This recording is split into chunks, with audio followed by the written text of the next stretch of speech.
ನೀವು ಹೋದ್ರೆ ಬಹುಶಾಖಾಹಿ ಅನಂತ. ಬುದ್ಧಿ ಒಂದು ಕಡೆ ನೆರೆಯಾಗಿ ನಿಲ್ಲೋಲ್ಲ, ಅನೇಕವಾಗಿ ಹರಿದು ಹರಿದು ಹೋಗುತ್ತೆ. It gets fragmented. ಇದು ಕೃಷ್ಣ ಇಲ್ಲಿ ಈ ವ್ಯವಸಾಯಾತ್ಮಿಕ ಬುದ್ಧಿ ಅಂತ ನಾವು ಮಾತನಾಡಿರೋದು. ಹೀಗೆ ಒಂದು ನೆಲೆಯಲ್ಲಿ ಬುದ್ಧಿ ಇರೋದಾದ್ರೆ ಅದರಲ್ಲಿ ಈ ಅಪ್ರೋಪ್ರಿಯೇಷನ್ ಆಗಲಿ ಅಥವಾ ಒಂದು ಡಿಸೈನ್ ಆಗಲಿ ಏನು ಇಲ್ಲದೇನೆ ಕೇವಲ ಅಲ್ಲಿಯೇ ನಿಂತರೆ ವ್ಯವಸಾಯಾತ್ಮಿಕ ಬುದ್ಧಿ. ಮತ್ತು ಅಲ್ಲೇ ಸ್ವಲ್ಪ ಮುಂದೆ ಏನು ಹೇಳ್ತಾನೆ, ಭೋಗೈಶ್ವರ್ಯ ಪ್ರಸಕ್ತಾನ ದಯಾಪಹೃತ ಚೇತಸಾಂ ವ್ಯವಸಾಯಾತ್ಮಿಕ ಬುದ್ಧಿ ಸಮಾಧೌ ನ. ಭೋಗ ಐಶ್ವರ್ಯ ಪ್ರಸಕ್ತಾನ, ಇಲ್ಲಿ ಭೋಗ ಅಂತನ್ನುವಾಗ ಏನರ್ಥ, ಎಲ್ಲಿ ಅಭಿಮಾನ ಇದೆಯೋ, ಎಲ್ಲಿ ಅದರ ಬಗ್ಗೆ ಕಾಮ ಇದೆಯೋ ಮತ್ತು ಪ್ರಯತ್ನ ಇದೆಯೋ ಇಷ್ಟು ಭೋಗ. ಭೋಗ ಅಂತನ್ನೋ ಮಾತಿಗೆ ಇಷ್ಟು ಅರ್ಥವನ್ನು ಅಂದ್ರೆ ವ್ಯವಸಾಯವನ್ನು ಬಿಟ್ಟು ಮಿಕ್ಕ ಮೂರನ್ನ ಕೂಡಿಸಿಕೊಂಡು ಭೋಗ ಅಂದ್ರೆ ಈಶಿತ್ವ ಒಡೆತನ ಅಂದ್ರೆ ಏನು, ಇಂಥ ಕೆಲಸ ಮಾಡಬೇಕು, ಕರ್ಮ ಅಂತಂದ್ರೆ ಐಶ್ವರ್ಯ. ಭೋಗೈಶ್ವರ್ಯ ಪ್ರಸಕ್ತಾನ ಅಂದ್ರೆ ವ್ಯವಸಾಯವನ್ನು ಒಂದು ಕಡೆ ಬಿಟ್ಟು, ಒಂದು ಮೊದಲನೇ ಹಂತವನ್ನು ಒಂದು ಕಡೆ ಬಿಟ್ಟು ಮಿಕ್ಕಾದ್ರಲ್ಲೇ ಯಾರು ತೊಡಗಿರ್ತಾರೋ ಅಭಿಮಾನ, ಕಾಮ, ಪ್ರಯತ್ನ, ಕ್ರಿಯೆ, ಇವರು ಭೋಗೈಶ್ವರ್ಯ ಪ್ರಸಕ್ತಾನ ದಯಾ ಅಪಹೃತ ಚೇತಸಾಂ, ಅವರಿಂದ ಬುದ್ಧಿ ಅದರಲ್ಲಿ ಮಾರು ಹೋಗಿದ್ರೆ ಈ ವ್ಯವಸಾಯಾತ್ಮಿಕ ಬುದ್ಧಿ ಸಮಾಧೌ ನ ವಿಧೀಯತೆ. ಇದು ವ್ಯವಸಾಯ ಅಂತನ್ನೋದು ಸಮಾಧಿಗೆ ಬರೋಲ್ಲ, ಏಕಾಗ್ರತೆಗೆ ಬರೋಲ್ಲ. ಅದು ಯೋಗದಲ್ಲಿ ಬುದ್ಧವು ಶರಣಮನ್ವಿಚ್ಛ ಅಂದ್ರೆ ಏನು, ಬುದ್ಧಿಯಲ್ಲಿ ಶರಣ ಹೋಗು ಅಂದ್ರೆ ಬುದ್ಧಿಯೇ ಯೋಗದ ಚರಮಾವಸ್ಥೆ ಅಂದ್ರೆ ಏನು, ಸಮಾಧಿ.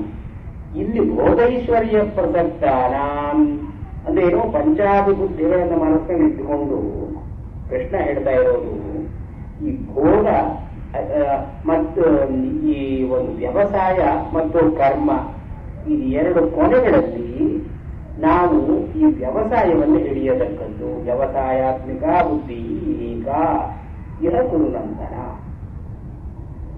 ಈಗ ಆಮೇಲೆ ಈ ಕಾಮ ಎರಡನೇದು, ಇವಾಗ ಅಭಿಮಾನ ಅಂತನ್ನೋದಕ್ಕೆ ನಾನು ನನ್ನದು ಅಂತ ಹೇಳಿದ ಹಾಗೆ ಧ್ಯಾಯದೋ ವಿಷಯಾನ್ ಪುಂಸಃ ಸಂಗಸ್ತೇಷು ಉಪಜಾಯತೆ ಸಂಗಾತ್ ಸಂಜಾಯತೆ ಕಾಮಃ. ಈ ಕಾಮ ಅಂತನ್ನೋದು ಸಂಘದಿಂದ ಬರುತ್ತೆ. ಸಂಘ ಯಾವಾಗ ಬರುತ್ತೆ, ವಿಷಯಗಳನ್ನ ತಾನು ಪದೇ ಪದೇ ಚಿಂತನೆ ಮಾಡ್ತಾ ಇದ್ದಾಗ ಧ್ಯಾಯತೋ ವಿಷಯಾನ್ ಪುಂಸಃ ಸಂಗಃ ತೇಷು ವಿಷಯೇಷು ಜಾಯತೆ ಸಂಗಾತ್ ಕಾಮಃ ಸಂಜಾಯತೆ. ಸಂಘದಿಂದ ಕಾಮ ಅಂತನ್ನೋದು ಬರುತ್ತೆ.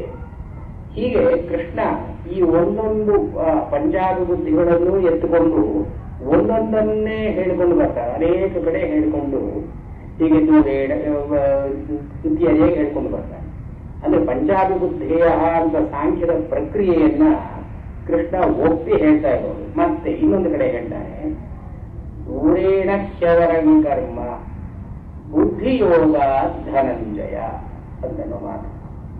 ದೂರೇಣ ಹಿ ಅವರಂ ಕರ್ಮ ಬುದ್ಧಿಯೋಗ ಧನಂಜಯ. ದೂರವಾಗಿದೆ ಕರ್ಮ ಅಂತನ್ನೋದು ಬುದ್ಧಿಗಿಂತ ದೂರವಾಗಿದೆ. ಯಾಕೆ, ನಡುವೆ ಅಭಿಮಾನ, ಕಾಮ, ಪ್ರಯತ್ನ ಕೂಡಿಕೊಂಡಿದೆ. ಆದ್ರಿಂದ ದೂರೇಣ ಹಿ ಅವರಂ ಅಂದ್ರೆ ಕೆಳಗೆ, ಅಂದ್ರೆ ಎವಲ್ಯೂಟ್, ಅದರಿಂದ ಇದು ಬಂತು, ಇದರಿಂದ ಅದು ಬಂತು, ಅದರಿಂದ ಅದು ಬಂತು, ಕಡೆಗೆ ಬಂದಿದ್ದು ಅವರಂ ಕರ್ಮ ಬುದ್ಧಿ ಯೋಗಾತ್ ಧನಂಜಯ. ಕೃಷ್ಣ ಈಗ ಯೋಗ ಅಂತ ನೋಡೋದನ್ನ ಏನು ಇಲ್ಲಿ ಯೋಗ ಅಂತ ವಿವಿಧ ಅಂತ ಹೇಳ್ತಾನೆ. ಎರಡು ವಿಧವಾಗಿ ಯೋಗ ಇದೆ. ಸಾಂಖ್ಯಯೋಗೇನ ಏನು ಯೋಗಾನ ಕರ್ಮಯೋಗೇನ ಸಾಂಖ್ಯಾನ, ಆಮೇಲೆ ಬುದ್ಧಿಯೋಗೇನ ಯೋಗಿನ ಅಂತ ನಾವು ಮಾತು ಉಪಯೋಗಿಸ್ತಾರೆ. ಕರ್ಮಯೋಗ ಬುದ್ಧಿಯೋಗ ಅಂತ ಎರಡು ಹೇಳಿ ಸಾಂಖ್ಯರು ಏನು ಹೇಳ್ತಾ ಇದ್ದಾರೆ, ಯೋಗಿಗಳು ಏನು ಹೇಳ್ತಾ ಇದ್ದಾರೆ ಅಂತ ನಾವು ವಿವಿಧವಾಗಿ ಅವನು ಹೇಳಿ, ಕರ್ಮಯೋಗೇನ ಯೋಗಿನ, ಈ ಕರ್ಮದಲ್ಲಿ ನಿಂತು ಯಾರು ಯೋಗ ಮಾಡೋದಕ್ಕೆ ತೊಡಗುತ್ತಾರೋ ಅವರು ಯೋಗಿಗಳು. ಬುದ್ಧಿಯಲ್ಲಿ ನಿಂತು ಯಾರು ಯೋಗ ಮಾಡೋದಕ್ಕೆ ತೊಡಗುತ್ತಾರೋ ಅವರು ಸಾಂಖ್ಯರು. ಈ ಸಾಂಖ್ಯ ಯೋಗ ಎರಡು ಏನು ವ್ಯತ್ಯಾಸ? ಈ ಪಂಚಾನುಬುದ್ಧಯ ಅಂತಿದೆ, ಬುದ್ಧಿಯಿಂದ ಆರಂಭವಾಗಿ ಕರ್ಮದಲ್ಲಿ ಪರ್ಯವಸಾನವಾಗುತ್ತೆ. ಬುದ್ಧಿಯನ್ನೇ ಹಿಡಿದು ಯೋಗವನ್ನು ಮಾಡೋದಕ್ಕೆ ತೊಡಗಿದ್ರೆ ಅದು ಸಾಂಖ್ಯ ಯೋಗ. ಕರ್ಮವನ್ನೇ ಹಿಡಿದು ಕರ್ಮದಲ್ಲಿ ನಾವು ಕೆಲಸ ಮಾಡ್ತೀವಿ, ನಿಷ್ಕಾಮದಿಂದ ಕರ್ಮ ಮಾಡ್ತೀವಿ, ಫಲಾಪೇಕ್ಷೆ ಇಲ್ಲದೆ, ಸಂಘಭಾವನೆ ಇಲ್ಲದೆ ಕರ್ಮ ಮಾಡ್ತೀವಿ ಅಂತ ನಾವು ಅಂದ್ರೆ ಕರ್ಮವನ್ನೇ ಹಿಡಿದು ಹಿಂದಕ್ಕೆ ಬರೋರು ಬುದ್ಧವ ಶರ್ಮನ ವಿಚ್ಛ ಇವರದ್ದು ಕರ್ಮಯೋಗ. ಇದು ಯೋಗಿಗಳು ಬುದ್ಧಿಯನ್ನೇ ಹಿಡಿದು ಮುಂದೊಂದು ಯಾವುದು ಮಾಡದೇ ಇರೋದು ಸಾಂಖ್ಯಯೋಗ, ಜ್ಞಾನಯೋಗ. ಅದಕ್ಕೆ ಬುದ್ಧಿ ಅಂದ್ರೆ ಜ್ಞಾನ. ಹೀಗೆ ಜ್ಞಾನಯೋಗ ಕರ್ಮಯೋಗ ಎರಡೂ ಕೂಡ ಈ ಪಂಚಾನುಬುದ್ಧಯ ಅಂತನ್ನೋ ನೆಲೆಯಲ್ಲಿ ಕೃಷ್ಣ ಹೇಳಿ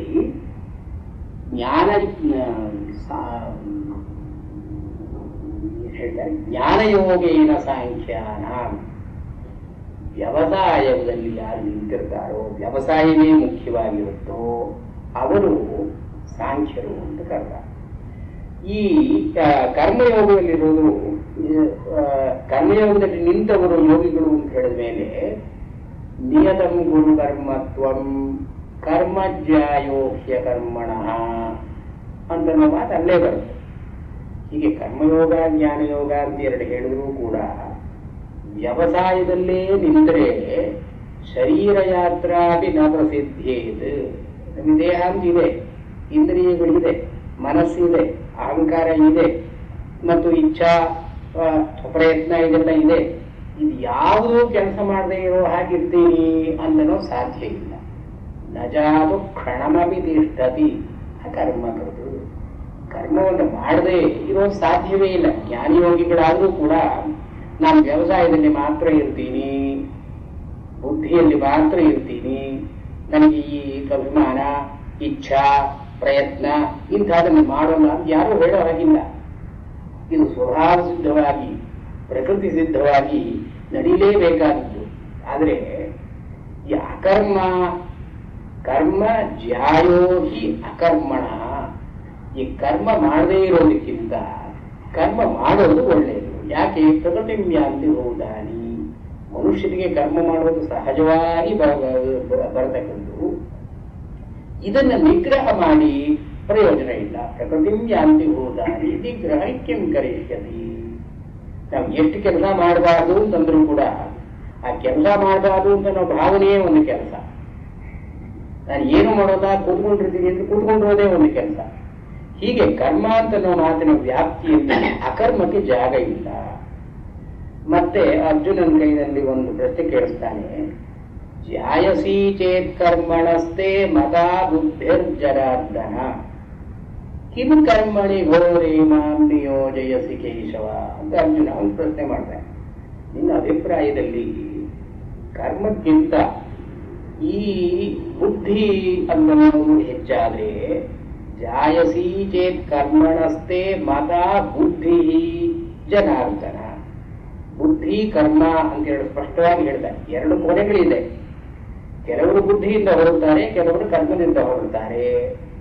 ಬುದ್ಧಿಯಿಂದ ಹೊರಡೋರು ಅವರು ಶ್ರೇಷ್ಠರು, ವ್ಯವಸಾಯಾತ್ಮಿ. ಇದು ನಿನ್ನ ಅಭಿಪ್ರಾಯವಾದರೆ ಕರ್ಮ ಮಾಡುವಂತ ಯಾಕೆ ಹೇಳ್ತೀಯ ನೀನು ಅಂತ ಅರ್ಜುನ ಪ್ರಶ್ನೆ. ಅರ್ಜುನ ಪ್ರಶ್ನೆ ಮಾಡಬೇಕಾದ್ರೆ ಇದು ಅರ್ಜುನನ ಅಭಿಪ್ರಾಯ ಅಂತ ಆಯ್ತಲ್ಲ. ಜಾಯಸಿ ಚೇತ್ ಕರ್ಮಣಸ್ತೆ ಮದಾ ಬುದ್ಧಿ ಜನಾರ್ದನ. ನಿನ್ನ ಅಭಿಪ್ರಾಯ ಕರ್ಮಕ್ಕಿಂತ ಬುದ್ಧಿ ಶ್ರೇಷ್ಠವಾದದ್ದು ಅಂತಿದ್ರೆ ನನ್ನ ಕರ್ಮದಲ್ಲಿ ಯಾಕೆ ತೊಡಗಿಸ್ತೀಯ? ಅರ್ಜುನ ಪ್ರಶ್ನೆ ಅದು. ಕೃಷ್ಣ ನಾನೀಗ ಹೇಳಿಲ್ಲ ಅಂತೇಳಿ ಹೇಳೋಲ್ಲ. ನನ್ನ ಅಭಿಪ್ರಾಯ ಅಲ್ಲ ಅದು ಅಂತೇನು ಕೃಷ್ಣ ಹೇಳಲಿಲ್ಲ.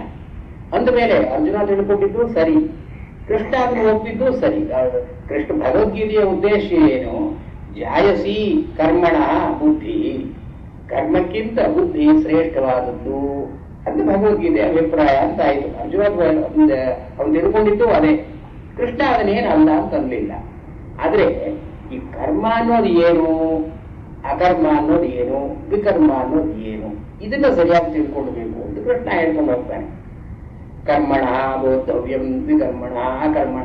ಕರ್ಮ ಅಂದ್ರೆ ಏನು ಅಂತ ತಿಳ್ಕೊಳ್ಬೇಕು, ಅಕರ್ಮ ಅಂದ್ರೆ ಏನು ಅಂತ ತಿಳ್ಕೊಳ್ಬೇಕು. ಸುಮ್ಮನೆ ನಾನು ಇಂದ್ರಿಯಗಳಿಂದ ಏನು ಕೆಲಸ ಮಾಡೋಲ್ಲ ಅಂತ ಕೂತ್ಕೊಂಡ್ರೆ ಅಕರ್ಮ ಅಲ್ಲ ಅದು. ಇವ ನೈಷ್ಕರ್ಮ್ಯ ಅಂತ ಅನ್ನೋ ಮಾತಿಗೆ ಕೇವಲ ಕೆಲಸ ಮಾಡದೇ ಇರೋದು ಅಕರ್ಮ ಅಂತ ಆಗೋಲ್ಲ ಅಂತ ಅದು ಉದ್ದಕ್ಕೆ ಹೇಳ್ಕೊಂಡು ಬರ್ತಾನೆ. ಇಲ್ಲಿ ಹೀಗೆ ಹೇಳ್ಬೇಕಾದ್ರೆ ಯಾವ ಅಭಿಪ್ರಾಯದಿಂದ ಹೇಳ್ತಾ ಇದ್ದಾನೆ?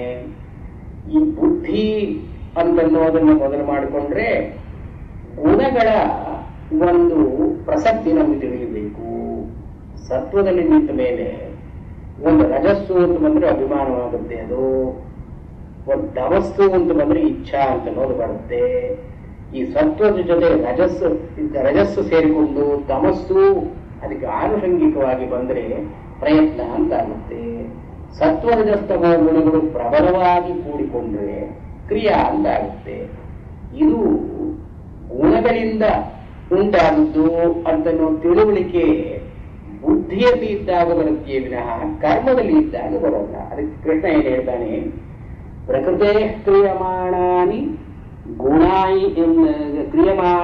ಗುಣೈ ಕರ್ಮಾಣಿ ಸರ್ವಶಃ ಅಹಂಕಾರ ವಿಮೂಢಾತ್ಮ ಕರ್ತಾಹಂತಿ ಮನ್ಯತೆ. ಎಲ್ಲ ಪ್ರಕೃತಿಯಿಂದ ಸಹಜವಾಗಿ ಆಗತಕ್ಕಂತಹ ಗುಣಗಳು. ಒಂದು ವ್ಯವಸಾಯ ಅಂತ ಬಂದ ತಕ್ಷಣ ಅಭಿಮಾನ ಅಂತ ಒಂದು ಬಂದೇ ಬರುತ್ತೆ. ಅಭಿಮಾನ ಅಂತ ಬಂದ ತಕ್ಷಣ ಒಂದು ಇಚ್ಛಾ ಅಥವಾ ಕಾಮ ಅಂತ ಬಂದೇ ಬರುತ್ತೆ. ಕಾಮ ಅಂತ ಬಂದ ಮೇಲೆ ಪ್ರಯತ್ನ ಅಂತ ಬಂದೇ ಬರುತ್ತೆ. ಪ್ರಯತ್ನದಿಂದ ಕ್ರಿಯಾ ಅಂತ ಬಂದೇ ಬರುತ್ತೆ. ಯಾಕೆಂದ್ರೆ ಗುಣಗಳ ವ್ಯವಹಾರ ಇರೋದ್ರಿಂದ ಪ್ರಕೃತಿಯೇ ಇದನ್ನೆಲ್ಲ ನಡೆಸ್ತಾ ಇದೆ. ಪ್ರಕೃತೇ ಕ್ರಿಯಮಾಣಾನಿ ಗುಣೈ ಕರ್ಮಾಣಿ ಸರ್ವಶಃ. ಇದು ಬುದ್ಧಿಯಿಂದ ಕರ್ಮಗಳವರೆಗೆ ನಾವು ಹೋಗುವಾಗ ಸತ್ವದ ಜೊತೆಗೆ ರಜಸ್ ಸೇರ್ಕೊಳ್ಳುತ್ತೆ, ತಮಸ್ ಸೇರ್ಕೊಳ್ಳುತ್ತೆ, ಬೇರೆ ಬೇರೆ ಪ್ರಪೋರ್ಷನ್ಸ್ ಸೇರ್ಕೊಳ್ಳುತ್ತೆ.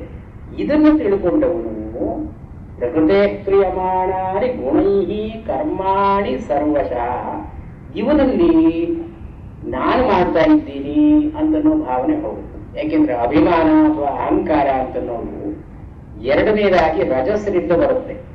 ನಿತ್ಯ ಸತ್ವಸ್ಥನಾಗಿರೋನಿಗೆ ರಜಸ್ಸಿನ ಸಂಪರ್ಕ ಇಲ್ಲ. ಬುದ್ಧಿಯಲ್ಲೇ ನಿಂತವನಿಗೆ ಮುಂದಿನ ಹೆಜ್ಜೆ ಅಭಿಮಾನ ಇಲ್ಲ. ಅದರಿಂದ ಅಹಂಕಾರ ವಿಮೂಢಾತ್ಮ, ಯಾರಿಗೆ ಒಂದು ಸಾರ್ತಿ ಅಭಿಮಾನ ಅಂತ ಎರಡನೇ ಹೆಜ್ಜೆ ಬಂತು ಅದರಿಂದ ಇಚ್ಛಾ ಪ್ರಯತ್ನ ಕ್ರಿಯೆಗಳು ನಡೆಯುತ್ತೆ. ನನ್ನ ಇಚ್ಛೆ, ನನ್ನ ಪ್ರಯತ್ನ, ನನ್ನ ಕ್ರಿಯೆ ಅಂತ ಅಂದುಕೊಂಡಾಗ ಏನಾಗುತ್ತೆ? ನಾನು ಕರ್ತ, ನಾನು ಭೋಕ್ತ ಅಂತನೂ ಒಂದು ಒಂದು ಒಂದು ಪ್ರತ್ಯಯ ಇವನ ಅನುಭವಗಳಲ್ಲಿ ಸೇರಿಕೊಂಡು ಬರುತ್ತೆ. ಇದು ಕೃಷ್ಣ ಏನು ಹೇಳ್ತಾನೆ? ಅಹಂಕಾರ ಮೂಢಾತ್ಮ ಕರ್ತ ಅಹಂ ಇತಿ ಮನ್ಯತೆ. ಇಲ್ಲಿ ಈ ಅಹಂಕಾರ ಅಂತನ್ನೋದರ ನೆಲೆಯನ್ನ ಕೃಷ್ಣ ಹೀಗೆ ಹೇಳ್ತಾ ಇದ್ದಾನೆ. ಈ ಕರ್ತೃತ್ವ ಅಂತನ್ನೋದರ ಬೀಜವೇ ಅಹಂಕಾರ. ನಾನು ಮಾಡ್ತಾ ಇದ್ದೀನಿ, ನನ್ನಿಂದ ಆಗ್ತಾ ಇದೆ, ಕರ್ತ ಅಹಂ ಇತಿ ಮನ್ಯತೆ. ಇದು ಅಹಂಕಾರದಿಂದ ಆಗತಕ್ಕ ಕೆಲಸ. ಮತ್ತು ಅದಾದ ಮೇಲೆ ಆವೃತಂ ಜ್ಞಾನಮೇತೇನ ಕಾಮರೂಪೇಣ ವೈರಿಣ. ಇನ್ನೊಂದು ಕಡೆ ಏನ್ ಹೇಳ್ತಾನೆ ಕೃಷ್ಣ? ಆವೃತಂ ಜ್ಞಾನ, ಜ್ಞಾನ ಅಂದ್ರೆ ಬುದ್ಧಿ. ಈ ಬುದ್ಧಿ ಮೊದಲನೇ ಹಂತದಲ್ಲಿ ವ್ಯವಸಾಯ ಅಂತ ಏನು ಬರುತ್ತೆ, ಇದು ಆವೃತಂ ಮುಚ್ಚಲ್ಪಟ್ಟಿದೆ. ಯಾತರಿಂದ? ಕಾಮರೂಪೇಣ ವೈರಿಣ. ಈ ಕಾಮ ಅಂತ ಇಚ್ಛಾ ಅಂತನ್ನೋದ್ರಿಂದ ಇದು ಮುಚ್ಚಿದೆ. ಇಂದ್ರಿಯಾಣಿ ಮನೋ ಬುದ್ಧಿ ರಸ್ಯಾಧಿಷ್ಠಾನ ಮುಚ್ಚದೆ. ಇದು ಕೃಷ್ಣನ ಮಾತು. ಈ ಕಾಮ ಅಂತನ್ನೋದು ಎಲ್ಲಿಂದ ಬರುತ್ತೆ, ಹೇಗೆ ಬರುತ್ತೆ? ಇದು ಈ ಮೂರನೇದು ಈ ಬುದ್ಧಿ ವ್ಯವಸಾಯವಾಗಿ ಅಭಿಮಾನ ಬಂದು ಅನಂತರದಲ್ಲಿ ಇಚ್ಛಾ ಅಥವಾ ಕಾಮ ಅಂತ ಬರುತ್ತೆ. ಇಲ್ಲಿ ಏನು ಹೇಳ್ತಾ ಇದ್ದಾನೆ ಕೃಷ್ಣ, ಈ ಕಾಮ ಅಂತ ಒಂದು ಬರುತ್ತಲ್ಲ, ಇದರಿಂದ ಬುದ್ಧಿ ಎಂದು ನಾವು ಮುಚ್ಚಲ್ಪಟ್ಟಿದೆ. ಆವೃತಂ, it is hidden, it is clouded, it is masked. ಆವೃತಂ ಜ್ಞಾನ ನೇತೇನ ಕಾಮರೂಪೇಣ. ಇದಕ್ಕೆ ಒಂದು ಅಧಿಷ್ಠಾನ ಅಂದ್ರೆ ಬೇಸಿಸ್ ಯಾವುದು? ಇಂದ್ರಿಯಾಣಿ ಮನೋಬುದ್ಧಿ ಅಸ್ಯ ಅಧಿಷ್ಠಾನ ಮುಚ್ಯತೆ. ಈ ಕಾಮ ಅಂತನ್ನೋದಕ್ಕೆ 3 ಅಧಿಷ್ಠಾನಗಳನ್ನು ಹೇಳ್ತಾನೆ. ಇಂದ್ರಿಯಾಣಿ, ಈ ಪ್ರಯತ್ನಕ್ಕೆ ಮತ್ತು ಕ್ರಿಯೆಗೆ ಬೇಕಾದಂತಹ ಇಂದ್ರಿಯಗಳು. ಅಂದ್ರೆ ಏನು? ಪ್ರಯತ್ನದಲ್ಲಿ ಜ್ಞಾನೇಂದ್ರಿಯಗಳ ಕೆಲಸ, ಕರ್ಮ ಕಡೆಯದರಲ್ಲಿ ಕರ್ಮೇಂದ್ರಿಯಗಳ ಕೆಲಸ. ಈ ಕರ್ಮೇಂದ್ರಿಯ ಜ್ಞಾನೇಂದ್ರಿಯ ಎರಡೂ ಕೂಡ ಕಾಮದಿಂದ, ಕಾಮ ಈ ಬೇಸ್ ಥ್ರೂ ಪ್ರಯತ್ನ ಅಂದ್ರೆ ಜ್ಞಾನೇಂದ್ರಿಯಗಳು, ಮತ್ತು ಕರ್ಮ ಅಥವಾ ಕ್ರಿಯಾ ಅಂದ್ರೆ ಕರ್ಮೇಂದ್ರಿಯಗಳು. ಇಂದ್ರಿಯಾಣಿ ಮನೋಬುದ್ಧಿ, ಮನಸ್ಸು ಅಂತ ಅಹಂಕಾರಕ್ಕೆ ಇಲ್ಲಿ ಪ್ರತಿವಾಗಿ ಜ್ಞಾನ ಅಂತಕ್ಕಂಥ ಭಾವನೆ ಮತ್ತು ಬುದ್ಧಿ ಅವೇರ್ನೆಸ್ ಇರಲೇಬೇಕು. ಹೀಗೆ ಈ ಕಾಮ ಅಂತ ರೂಪ ಇದೆಯಲ್ಲ, ಇದು ಕಾಮರೂಪ. ಅಸ್ಯ ಅಧಿಷ್ಠಾನಂ ಇಂದ್ರಿಯಾಣಿ ಮನೋ ಬುದ್ಧಿ ಇತಿ. ಅಂದ್ರೆ ಏನು? ಈ ಒಂದು ಸ್ಕೀಮ್ನಲ್ಲಿ, ಪಂಚಾಭಿಬುದ್ಧಯ ಅಂತ ಒಂದು ಸ್ಕೀಮ್ನಲ್ಲಿ ಇಂದ್ರಿಯಾಣಿ ಅಂತ ಅನ್ನೋದ್ರಲ್ಲಿ ಪ್ರಯತ್ನ ಮತ್ತು ಕ್ರಿಯೆ, ಮನೋ ಅಂತ ಅನ್ನೋದ್ರಲ್ಲಿ ಅಭಿಮಾನ, ಬುದ್ಧಿ ಅಂತ ಅನ್ನೋದ್ರಲ್ಲಿ ವ್ಯವಸಾಯ.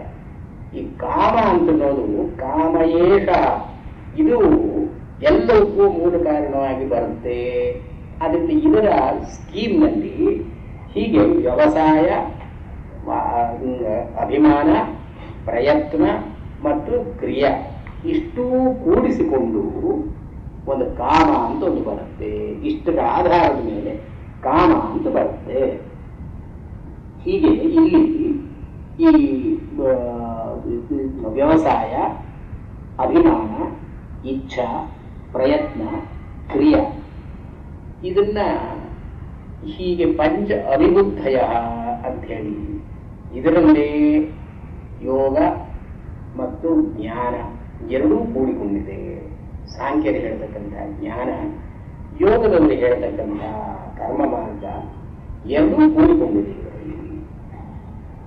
ಮುಂದಿನ ಸೂತ್ರದಲ್ಲಿ ಪಂಚ ಕರ್ಮ ಯೋನಯ, ಇಲ್ಲಿ ಕರ್ಮ ಅಂತ ಕಡೆಯದಾಗಿ ಬಂದಾಗ ಈ ಕರ್ಮಕ್ಕೆ 5 ಸೋರ್ಸಸ್ ಅಂದ್ರೆ ಯೋನಿಗಳು ಮೂಲಭೂತವಾಗಿ ಇರತಕ್ಕಂಥದ್ದು. ಧೃತಿ, ಸುಖೇಚ್ಛಾ, ಶ್ರದ್ಧಾ, ವಿವಿದಿಷಾ, ಅವಿವಿದಿಷಾ, ವಿವಿದಿಷಾ ಇದು ಪಂಚ. ಇಲ್ಲಿ ಪಂಚ ಅವಿಬುದ್ಧಯ ಅಂತನ್ನೋದು ಸತ್ವದ ವಿಕಾರಗಳು, ಬುದ್ಧಿಯ ವಿಕಾರಗಳಾಗಿ ಮಿಕ್ಕಾದೆಲ್ಲ ಬರುತ್ತೆ. ಆದ್ರಿಂದ ಇದನ್ನ ಸತ್ವದ ವಿಕಾರಗಳು, ಸಾತ್ವಿಕ ವಿಕಾರ ಅಂತ ಕರೀತಾರೆ. ಈ ಕರ್ಮಯೋನಿ ಅಂತ ಅನ್ನೋದು ರಾಜಸ ವಿಕಾರ, ರಜೋಗುಣದ ವಿಕಾರವಾಗಿ ಈ 5 ಕರ್ಮಯೋನಿಗಳು ಕಾಣಿಸ್ಕೊಳ್ಳುತ್ತೆ. ಒಂದು ಯಾವುದು? ಧೃತಿ. ಈ ಧೃತಿ ಅಂದ್ರೆ ಪರ್ಸಿವಿಯರೆನ್ಸ್ ಆಕ್ಷನ್, ಇದನ್ನು ಮಾಡಲೇಬೇಕು. ಮತ್ತು ಮನಸ್ಸು, ಮಾತು ಮತ್ತು ಕೆಲಸ, ಇದು ಮೂರನ್ನೂ ಕೂಡ ಒಂದೇ ಪಟ್ಟಲ್ಲಿ ಹಿಡಿದು ಯಾವ ಕೆಲಸವನ್ನು ಮಾಡಿದರೆ ಇದನ್ನ ಧೃತಿ ಅಂತ ನೋಡ್ಕೊಳ್ಳೋದು. ಪರ್ಸಿವಿಯರೆನ್ಸ್ ಅಂದ್ರೆ ಮನೋವಾಕ್ಕಾಯಿ, ಮನಸ್ಸು, ಕಾಯ ಮತ್ತು ವಾಕ್, ಇದು ಮೂರರಲ್ಲಿ ಏಕಾಗ್ರ ದೃಷ್ಟಿ, ಒಂದೇ ರೀತಿಯಾದಂತಹ ದೃಷ್ಟಿ ಇಟ್ಟುಕೊಂಡು ಕೆಲಸದಲ್ಲಿ ತೊಡಗಿದರೆ ಧೃತಿ, ಪರ್ಸಿವಿಯರೆನ್ಸ್ ಅಂತ. ಇದು ಕೆಲಸಕ್ಕೆ ಮುಖ್ಯವಾಗಿ ಕರ್ಮ ಯೋನಯ. ಒಂದು ಕೆಲಸ ಆಗಬೇಕಾದ್ರೆ ಧೃತಿ ಅಂತನೋ ಇರಬೇಕು.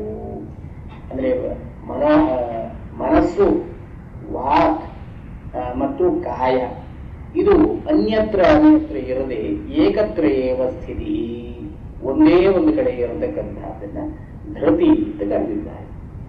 ಈ ಧೃತಿಯಲ್ಲಿ ರಜಸ್ಸಿನ ವಿಕಾರವಾದ್ದರಿಂದ ರಜಸ್ಸು ರಜಸ್ಸು ಸೇರಿಕೊಂಡು ಹೇಗೆ ವ್ಯವಸಾಯ ಅಂತಲೋದ್ರಲ್ಲಿ ಸತ್ವ ಸತ್ವ, ಬುದ್ಧಿ ಅಂತಲೂ ಸತ್ವ, ಸತ್ವದ ವಿಕಾರವಾಗಿ ವ್ಯವಸಾಯ ಇದು ಸತ್ವದ ಗುಣಗಳನ್ನೇ ಹೊಂದಿದೆ.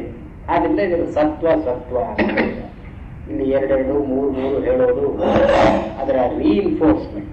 ಸತ್ವ ಸತ್ವ, ಸತ್ವ ಪ್ರಕೃತಿ ಸತ್ವ ವಿಕೃತಿ, ಅದರಿಂದ ಸತ್ವ ಸತ್ವ ಅಂತ ಕರೀತಾರೆ. ಎರಡನೇದು ಅಲ್ಲಿ ಅಭಿಮಾನ ಅಂತ ಹೇಳ್ತಾರಲ್ಲ, ಸತ್ವ ಪ್ರಕೃತಿ, ರಜಸ್ ವಿಕೃತಿ, ಸತ್ವ ರಜಸ್ ಅಂತ ಕರೀತಾರೆ. ಮತ್ತು ಮೂರನೇದು ಇಚ್ಛಾ ಅಂತ ಕರೀತಾರಲ್ಲ, ತಮಸ್ಸು, ಅದು ಸತ್ವ ತಮಃ, ಸತ್ವ ತಮಸ್ಸು. ಆಮೇಲೆ ನಾಲ್ಕನೇದು ಪ್ರಯತ್ನ ಅಂತ ಕರೀತಾರಲ್ಲ, ಅದರಲ್ಲಿ ಸತ್ವ ರಜಃ ತಮಃ, ಮೂರನೇದು ತಮ, ಥರ್ಡ್ ಪ್ಲೇಸ್. ಸೊ ಇಲ್ಲಿ 2 ಹೇಳುವಾಗ ಮುಖ್ಯವಾದದ್ದು ಗೌಣವಾದದ್ದು, 3 ಹೇಳುವಾಗ ಮುಖ್ಯ ಅಮುಖ್ಯ ಗೌಣ, ಹೀಗದನ್ನ. ಆಮೇಲೆ ಈ ಕೈದಾಗಿ ಇದು ಕಾರ್ಯ ಅಂತ ಹೇಳುವಾಗ ತ್ರೈಗುಣ್ಯ ಅಂತ ಹೇಳ್ತಾರಲ್ಲ, ಸತ್ವ ರಜಸ್ಸು ತಮಸ್ಸು 3 ಕೂಡ ಅದು ಒಂದೇ ಒಂದು ಆರ್ಡರ್ ಸೀಕ್ವೆನ್ಸ್ ನಲ್ಲಿ ಬರುತ್ತೆ. ಅದು 3 ಮುಖ್ಯವಾಗಿ ಬರುತ್ತೆ. ಮುಖ್ಯವಾಗಿ ಬಂದರೂ ಕೂಡ ಸಾಮ್ಯ ಅಂತಿಲ್ಲ. ಸತ್ವದ ಆಧಾರದ ಮೇಲೆ ರಜಸ್ಸು, ರಜಸ್ಸಿನ ಆಧಾರದ ಮೇಲೆ ತಮಸ್ಸು, 3 ಕೂಡ ಸಮ ಪರಿಮಾಣದಲ್ಲಿ ಬರುತ್ತೆ. ಅಂದ್ರೆ ಈಕ್ವಲ್ ಕ್ವಾಂಟಿಟಿ, ಅದಕ್ಕೆ ತ್ರೈಗುಣ್ಯ ಅಂತ ಹೇಳ್ತೀವಿ. 3 ಗುಣಗಳು ಸೇರಿರುವುದು, 3 ಗುಣಗಳು ಸಮಾನವಾಗಿ ಅದು ಅದು ಸಾಮ್ಯ ಅಂತಂದ್ರೆ ನಿರ್ಗುಣ ಅಂತ ಕರೀತಾರೆ. ಇಲ್ಲಿ ನಿಸ್ತ್ರೈಗುಣ್ಯೋ ಭವಾರ್ಜುನ ಅಂತ ಹೇಳಿದ ಮೇಲೆ ನಿತ್ಯ ಸತ್ವಸ್ಥೋ ಅಂತ ಹೇಳ್ತಾರೆ. ಅಂದ್ರೆ ರಜಸ್ಸನ್ನು ತಮಸ್ಸನ್ನು ತೆಗೆದು ಸತ್ವದಲ್ಲಿ ನಿಂದು, ಸತ್ವದಲ್ಲಿ ನಿಲ್ಲೋದು ಈ ತ್ರೈಗುಣ್ಯ ಅಲ್ಲದೆ ಇರು.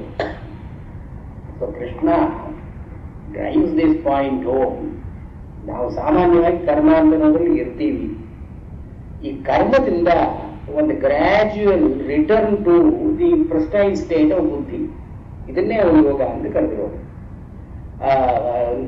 ಕರ್ಮದಿಂದ ಪ್ರಯತ್ನ, ಪ್ರಯತ್ನದ ಹಿಂದೆ ಇಚ್ಛಾ, ಇಚ್ಛಾ ಹಿಂದೆ ಅಭಿಮಾನ, ಈ ಅಭಿಮಾನವನ್ನು ಬಿಟ್ಟು ವ್ಯವಸಾಯ. ಇಷ್ಟರಲ್ಲಿ ನಿಂತರೆ ಅಲ್ಲಿ ಕರ್ಮವನ್ನು ಮಾಡದೆ ಬಿಡೋ ಹಾಗಿಲ್ಲ. ಆದ್ರೆ ನನ್ನದು ಅದನ್ನ ಸಂಘ ಇಲ್ಲ, ಒಂದು ಫಲಾಪೇಕ್ಷೆ ಇಲ್ಲ. ಇದನ್ನೇ ಭಗವದ್ಗೀತೆಯಲ್ಲಿ ಯೋಗ ಅಂತ ಹೇಳಿದರು. ಇಲ್ಲಿ ಈ ಗುಣವೈಷಮ್ಯವನ್ನ ಹೇಳ್ದ. ಎರಡನೇದು, ನಾವು ಮಾಡ್ತಿರೋ ಕೆಲಸಕ್ಕೆ ಕಾರಣ ಏನು, ಯೋನಿ ಯಾವುದು, ಅದರ ಮುಖ್ಯವಾಗಿ ಯಾವ ಕೆಲಸ ಮಾಡಬೇಕಾದ್ರೂ ಕೂಡ 3 ಕೂಡಿಕೊಂಡು ಬರುತ್ತೆ. ಬಂದದ್ದನ್ನ ರಜಸ್ಸು ರಜಸ್ಸು ಅಂತ ಕರೀತಾರೆ. ತ್ರೈಗುಣ್ಯ ಅಂತ ಎಂದು ಬಂತಲ್ಲ, ತ್ರೈಗುಣ್ಯಕ್ಕೆ ಆಧಾರವಾಗಿ ರಜಸ್ಸು ರಜಸ್ಸು ಇರತಕ್ಕಂಥ ಧೃತಿ ಒಂದು ಯೋಗಿ. ಆಮೇಲೆ ಎರಡನೆಯದಾಗಿ ಸುಖೇಚ್ಛಾ, ನನಗೆ ಸುಖ ಬೇಕು, ಕರ್ಮ ಮಾಡೋದ್ರಿಂದ ಸುಖ ಅಂತ ನನಗಿರಬೇಕು, ಕಷ್ಟ ಇರಬಾರದು. ಸುಖಮ್ಮೇ ಭೂಯ ದುಃಖಂ ಮಾ ಭೂಯ ಇತಿ ಪ್ರವೃತ್ತಿ. ಇವಾಗ ಸುಖ ಅಂದ್ರೆ ಏನು, ಇದ್ದದ್ದು ಹೋಗಬಾರದು, ಆಗಂತುಕವಾಗಿ ಏನು ಬರಬಾರದು, ಇದು ಸುಖ ಅಂದ್ರೆ ತಮಸ್ಸು. ಅದಕ್ಕಾಗಿ ಪ್ರಯತ್ನ ಪಡುವುದು ಅದು ರಜಸ್ಸು. ಅದರಿಂದ ಸುಖೇಚ್ಛಾ ಅಂತ ನೋಡು ರಜಸ್ಸು ತಮಸ್ಸು. ರಜಸ್ಸು ತಮಸ್ಸು ಎರಡೂ ಕೂಡಿಕೊಂಡಾಗ ಸುಖೇಚ್ಛಾ ಅಂತ ಒಂದು ಬರುತ್ತೆ.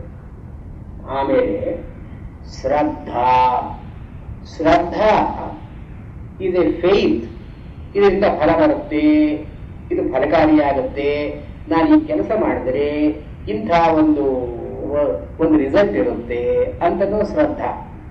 The faith that any work that you undertake will bear fruit, will yield fruit that you have in mind. ಇದು ಸುಖೇಚ್ಛಾ ಅಂತ ಆದ್ಮೇಲೆ ಸುಖ ನನಗೆ ಬರಬೇಕು, ಅದಕ್ಕಾಗಿ ಇದು ಮಾಡ್ತಾ ಇದ್ದೀನಿ, ಇದು ನಾನು ಮಾಡಿದ್ರೆ ಸುಖ ಬರುತ್ತೆ ಅಂತನೋ ಫೇತ್, ಶ್ರದ್ಧಾ. ಇದು ಶ್ರದ್ಧಾ ಏನು, ಇದು which proms you to act. ಈ ಒಂದು ನಂಬಿಕೆ ಇಲ್ಲದೆ ಇದ್ರೆ, ನಾನಿದು ಮಾಡಿದ್ರಿಂದ ಸುಖ ಬರುತ್ತೆ ಅಂತ ನಂಬಿಕೆ ಇಲ್ಲದೆ ಇದ್ರೆ ಯಾರು ಮಾಡ್ತಾರೆ? It's a motivation. ಆದ್ರಿಂದ ಇದನ್ನು ಏನ್ ಕರೀತಾರೆ? ರಜಸ್ಸು ರಜಸ್ಸು ತಮಸ್ಸು. ಇಲ್ಲಿ ರಜಸ್ಸು ರಜಸ್ಸು 2 ಸಾರಿ ಮುಖ್ಯವಾಗಿ ಬಂದು ತಮಸ್ಸು ಅದಕ್ಕೆ ವಿಧೇಯವಾಗಿ ಬರುತ್ತೆ. ಮತ್ತು ಅವಿವಿದಿಷ, the desire not to know. ಅದು ಸತ್ವಕ್ಕೆ ವಿರುದ್ಧವಾಗಿ ಇದನ್ನ ತಿಳ್ಕೊಳ್ಳೋದು ಬೇಡ, ಏನ್ ಹೇಳ್ತಾರೆ, ನಾಲೆಡ್ಜ್ ಇಸ್ ಡೇಂಜರಸ್ ಅಂತ, ಇಗ್ನೋರೆನ್ಸ್ ಇಸ್ ಬ್ಲಿಸ್ ಅಂತ ಹೇಳ್ತಾರಲ್ಲ. ಇದು ಅವಿವಿದೇಶ. ನಾವು ಯಾಕೆ ತಿಳ್ಕೊಳ್ಬೇಕು? ಇರೋದು ಸುಖವಾಗಿದೆಯಲ್ಲ ಅದರ ಅವಿವಿದೇಶ. ಇದು ತಮಃ ತಮಃ ರಜ. ಇದು ಹೆಚ್ಚಾಗಿ ತಮಸ್ಸು, ಅನುಬಂಧಿಯಾಗಿ ರಜಸ್ಸು.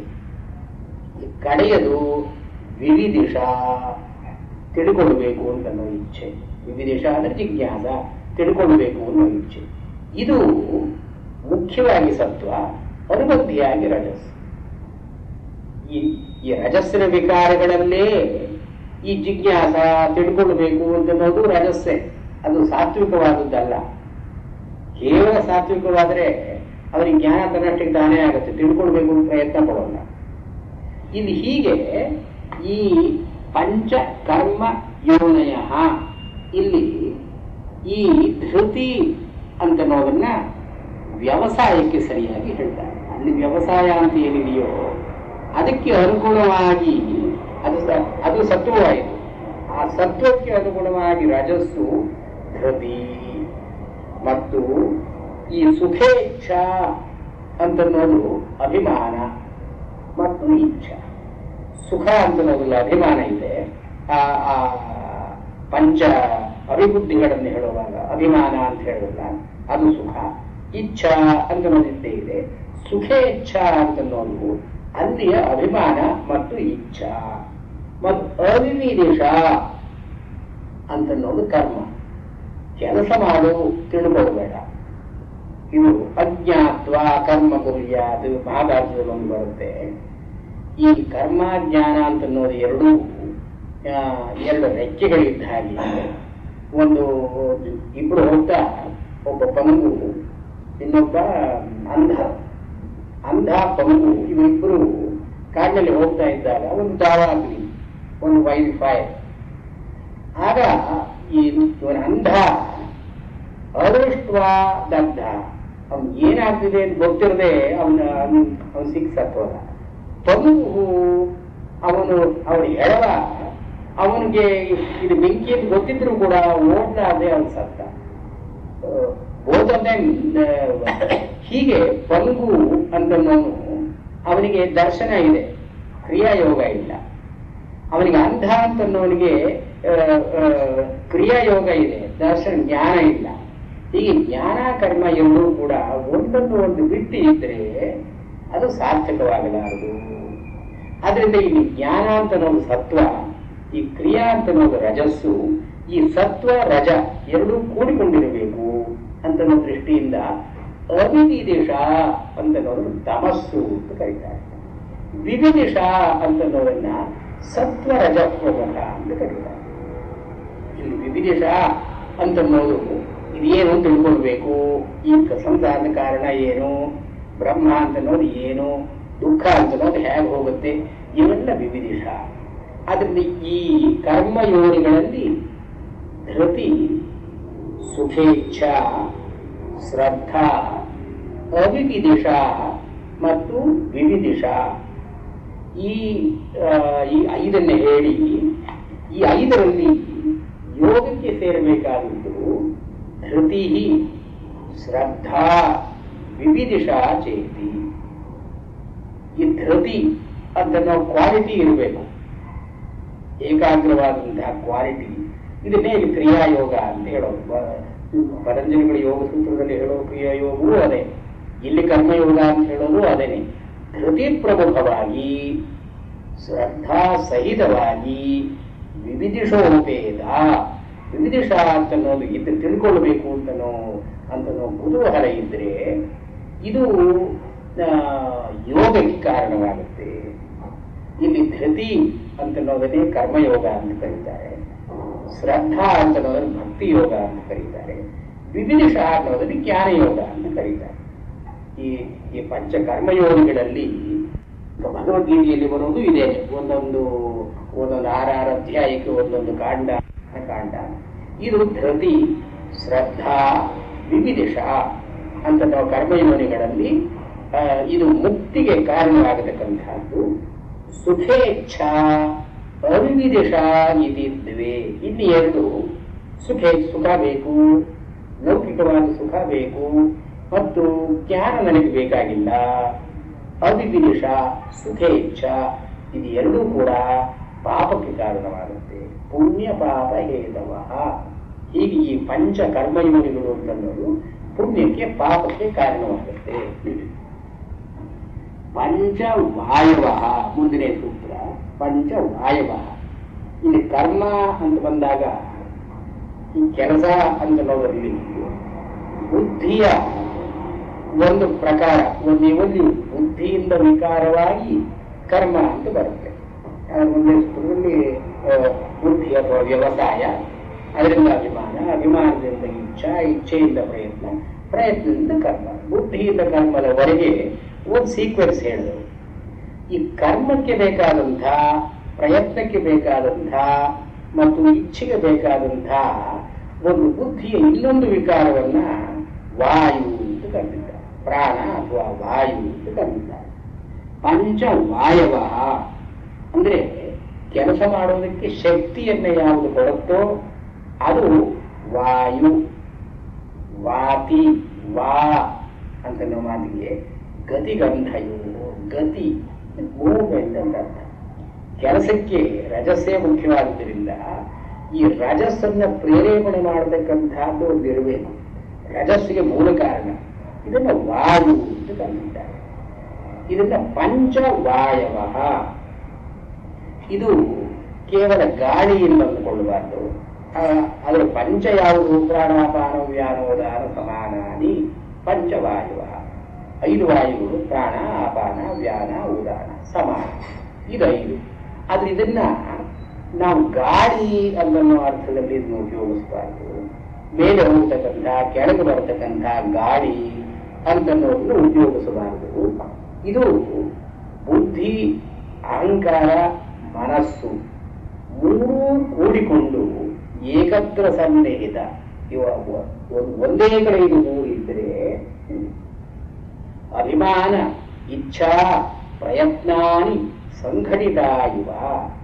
ಅದರಲ್ಲಿ ಅಭಿಮಾನ, ಪ್ರಯತ್ನ, ಇಚ್ಛಾ ಇದು ಮೂರೂ ಕೂಡಿಕೊಂಡಿದ್ರೆ ಇದನ್ನ ವಾಯು ಶಬ್ದೇನ ನಿಗದ್ಯತೆ. ಇದನ್ನ ವಾಯು, ಪ್ರಾಣ ಅಂತ ಕರೀತಾರೆ. ಪ್ರಾಣಶಕ್ತಿ ಅಂದ್ರೆ ಏನು? ಅಭಿಮಾನ ಇರಬೇಕು, ಅದರಲ್ಲಿ ಒಂದು ಕಾಮ ಅಂತ ಇರಬೇಕು, ಪ್ರಯತ್ನ ಅಂತ ಇರಬೇಕು, ಕ್ರಿಯಾ ಅಂತ ಇರಬೇಕು. ಇಷ್ಟಿದ್ರೆ ಇದು ಕ್ರಿಯೆ ಕಾರಣ. ಇಷ್ಟಿದ್ರೆ, ಈ ಮೂರು ಇದ್ರೆ ಅದನ್ನು ನಾವು ಪ್ರಾಣ ಅಂತ ಕರಿತೀವಿ ಅಥವಾ ವಾಯು ಅಂತ ಕರಿತೀವಿ. ಈ 5 ವಾಯುಗಳಲ್ಲಿ ಪ್ರಾಣ, ಈ ಪ್ರಾಣ ಅಂತನ್ನೋದು ಸಾಮಾನ್ಯವಾಗಿ ಅದು ನಾವು ನಡೆಯೋದಕ್ಕೆ ಯಾವುದು ಶಕ್ತಿ ಕೊಡುತ್ತೋ, ಅನು ಅಂತ ಉಸಿರಾಡೋದು. ಪ್ರ ಅಂದ್ರೆ ಹೋಗಿ ಬಂದು ಯಾವುದು ಮಾಡುತ್ತೋ ಇದು ಪ್ರಾಣ. ರಿಪೀಟೆಡ್ ಬ್ರೆತ್ ಅಂದರೆ ಬ್ರೀದಿಂಗ್ ಅಂತ ಅರ್ಥದಲ್ಲಿ ಇದು ದೇಹವನ್ನು ಯಾವುದು ಜೀವಂತವಾಗಿರುತ್ತೋ ಕ್ರಿಯಾ ಸಮರ್ಥಂ ದೇಹಂ ಕುರುವಂತಿ ಪ್ರಾಣ. ಈ ಪ್ರಾಣ ಅಂತ ನಾವು ಮಾತಿಗೆ ದೇಹವನ್ನ ಬದುಕಿರೋ ಹಾಗೆ, ಕ್ರಿಯೆಗೆ ಸಾಧ್ಯವಾಗಿರೋ ಹಾಗೆ ಯಾವುದು ಮಾಡುತ್ತೋ ಇದನ್ನ ಪ್ರಾಣ ಅಂತ ಕರೀತಾರೆ. ಅಪಾನಂ ಇತಿ. ಈ ಅಪಾನ ಅನ್ನೋ ಮಾತಿಗೆ ದೇಹದಲ್ಲಿ ದೇಹಕ್ಕೆ ವಿರೋಧವಾದದ್ದು ಯಾವ್ಯಾವುದು ಇದೆಯೋ ಅದನ್ನು ತೆಗೆದುಹಾಕತಕ್ಕಂತಹ ಪ್ರವೃತ್ತಿಗೆ ಅಪಾನ ಅಂತ ಕರೀತಾರೆ. ಅನು ಅಂದ್ರೆ ಮೂವ್ಮೆಂಟ್ ಅಂತ. ಅಪ ಅಂದ್ರೆ ಹೊರಗೆ ಹಾಕೋದು, throwing out. All the processes of throwing out they are called ಅಪಾನ. ಮತ್ತು ವ್ಯಾನ. ಈ ವ್ಯಾನ ಅಂತ ಇರೋ ಒಂದು ಶಕ್ತಿಯನ್ನ ಎಲ್ಲ ಕಡೆಯೂ ಆ ಕಡೆ ಈ ಕಡೆ ಎಲ್ಲೆಲ್ಲಿ ಬೇಕೋ ಅಲ್ಲಲ್ಲಿ ಕೊಡ್ತಕ್ಕದ್ದು ವಿ ಆನ. ವಿ ಅನು. ಎಲ್ಲೋ ನಡಿಬೇಕು, ಅವನು ಕಾಲಿಗೆ ಪ್ರಾಣ ಹೋಗುತ್ತೆ. ಏನಾದ್ರೂ ಹಿಡ್ಕೊಳ್ಬೇಕು, ಕೈಗೆ ಪ್ರಾಣ ಬರುತ್ತೆ. ಏನಾದ್ರೂ ಮಾತಾಡಬೇಕು, ಬಾಯಿಗೆ ಪ್ರಾಣ ಬರುತ್ತೆ. ಇದು ಎಲ್ಲೆಲ್ಲಿ ಬೇಕೋ ಅದನ್ನ ಕೊಡ್ತಕ್ಕಂಥದ್ದು ವ್ಯಾನ ಅಂತ ಅನಿಸ್ಕೊಳ್ತೀವಿ. ಉದಾನ. ಉದಾನ ಅಂತನ್ನೋದು ಯಾವುದು ಕೆಳಗಿಂದ ಮೇಲೆ ಹೋಗುತ್ತೋ ಊರ್ಧ್ವನ್ ಅನತಿ ಅಂದ್ರೆ ಮೇಲೆ ಹೋಗತಕ್ಕಂತಹ ಪ್ರವೃತ್ತಿ. ಅಭ್ಯುದಯ, ನಿಶ್ರೇಯಸ ಎರಡಕ್ಕೂ ಕೂಡ ಮನುಷ್ಯ ಎಲ್ಲಿ ಸತತವಾಗಿ ಪ್ರಯತ್ನ, all growth, all development, all movement onwards, ಇದನ್ನ ನಾವು ಉದಾನ ಅಂತ ಕರೀತಾರೆ. ಮತ್ತು ಕಡೆಯದಾಗಿ ಸಮಾನ ಅಂದ್ರೆ ಸಮ ಅಂದ್ರೆ ಹೃದಯದಲ್ಲಿ ಸಮಾನವಾಗಿ ಯಾವುದಿದೆಯೋ ಅಂದ್ರೆ ಅದು ಎಡೆಬಿಡದೆ ಎಲ್ಲಿ ಇವಾಗ ಪ್ರಾಣಾಪಾನ ಉದಾನ ವ್ಯಾನ ಇದು ದೇ ಆರ್ ಕಾನ್ಸ್ಟೆಂಟ್ಲಿ ಮೂವಿಂಗ್, ಅಲ್ಲಿ ಹೋಗುತ್ತೆ ಇಲ್ಲಿ ಬರುತ್ತೆ, ಕೆಲವು ಸರ್ತಿ ಇರುತ್ತೆ, ಕೆಲವು ಸರ್ತಿ ಹೋಗುತ್ತೆ. ಅದು ಎಡೆಬಿಡದೆ ಒಂದೇ ಕಡೆ ಇರತಕ್ಕಂಥದ್ದು ಸಮಾನ ಅಂತ ಅನಿಸ್ಕೊಳ್ಳುತ್ತೆ. ಸಮನಾಗಿ ಇರ್ತದೆ, ಅದು ಹೃದಯದಲ್ಲಿ ಇದೆ. ಇದನ್ನೇ ಮುಖ್ಯ ಪ್ರಾಣ ಅಂತ, ಸಮಾನವನ್ನೇ ಮುಖ್ಯ ಪ್ರಾಣ ಅಂತ ಕರೀತಾರೆ. ಅಂದ್ರೆ ಹೀಗಿಲ್ಲಿ ಈ ಪಂಚ ಕರ್ಮಯೋನಯ ಅಂತನ್ನುವಾಗ ರಜಸ್ಸಿನ ವಿಕಾರಗಳು ಅಂತ ಹೇಳೋದು, ಅವಿಬುದ್ಧಯ ಅಂತನ್ನೋದನ್ನ ಸತ್ವದ ವಿಕಾರಗಳು ಅಂತ ಹೇಳೋದು. ಇಲ್ಲಿ ಪಂಚವಾಯವ ಅಂತನ್ನೋದು ತಮಸ್ಸಿನ ವಿಕಾರಗಳು. ದೇಹವನ್ನ ಒಂದು ನೆಲೆಯಲ್ಲಿ ಸ್ಥಿತಿಯಲ್ಲಿ ನಿಲ್ಲಿಸ್ತಕ್ಕದ್ದು ತಮಸ್ಸು. ತಮಸ್ಸು ಅಂತ ನಾವೇನು ಸ್ಥಿತಿ, ಸತ್ವ ಅಂದ್ರೆ ಪ್ರಕಾಶ,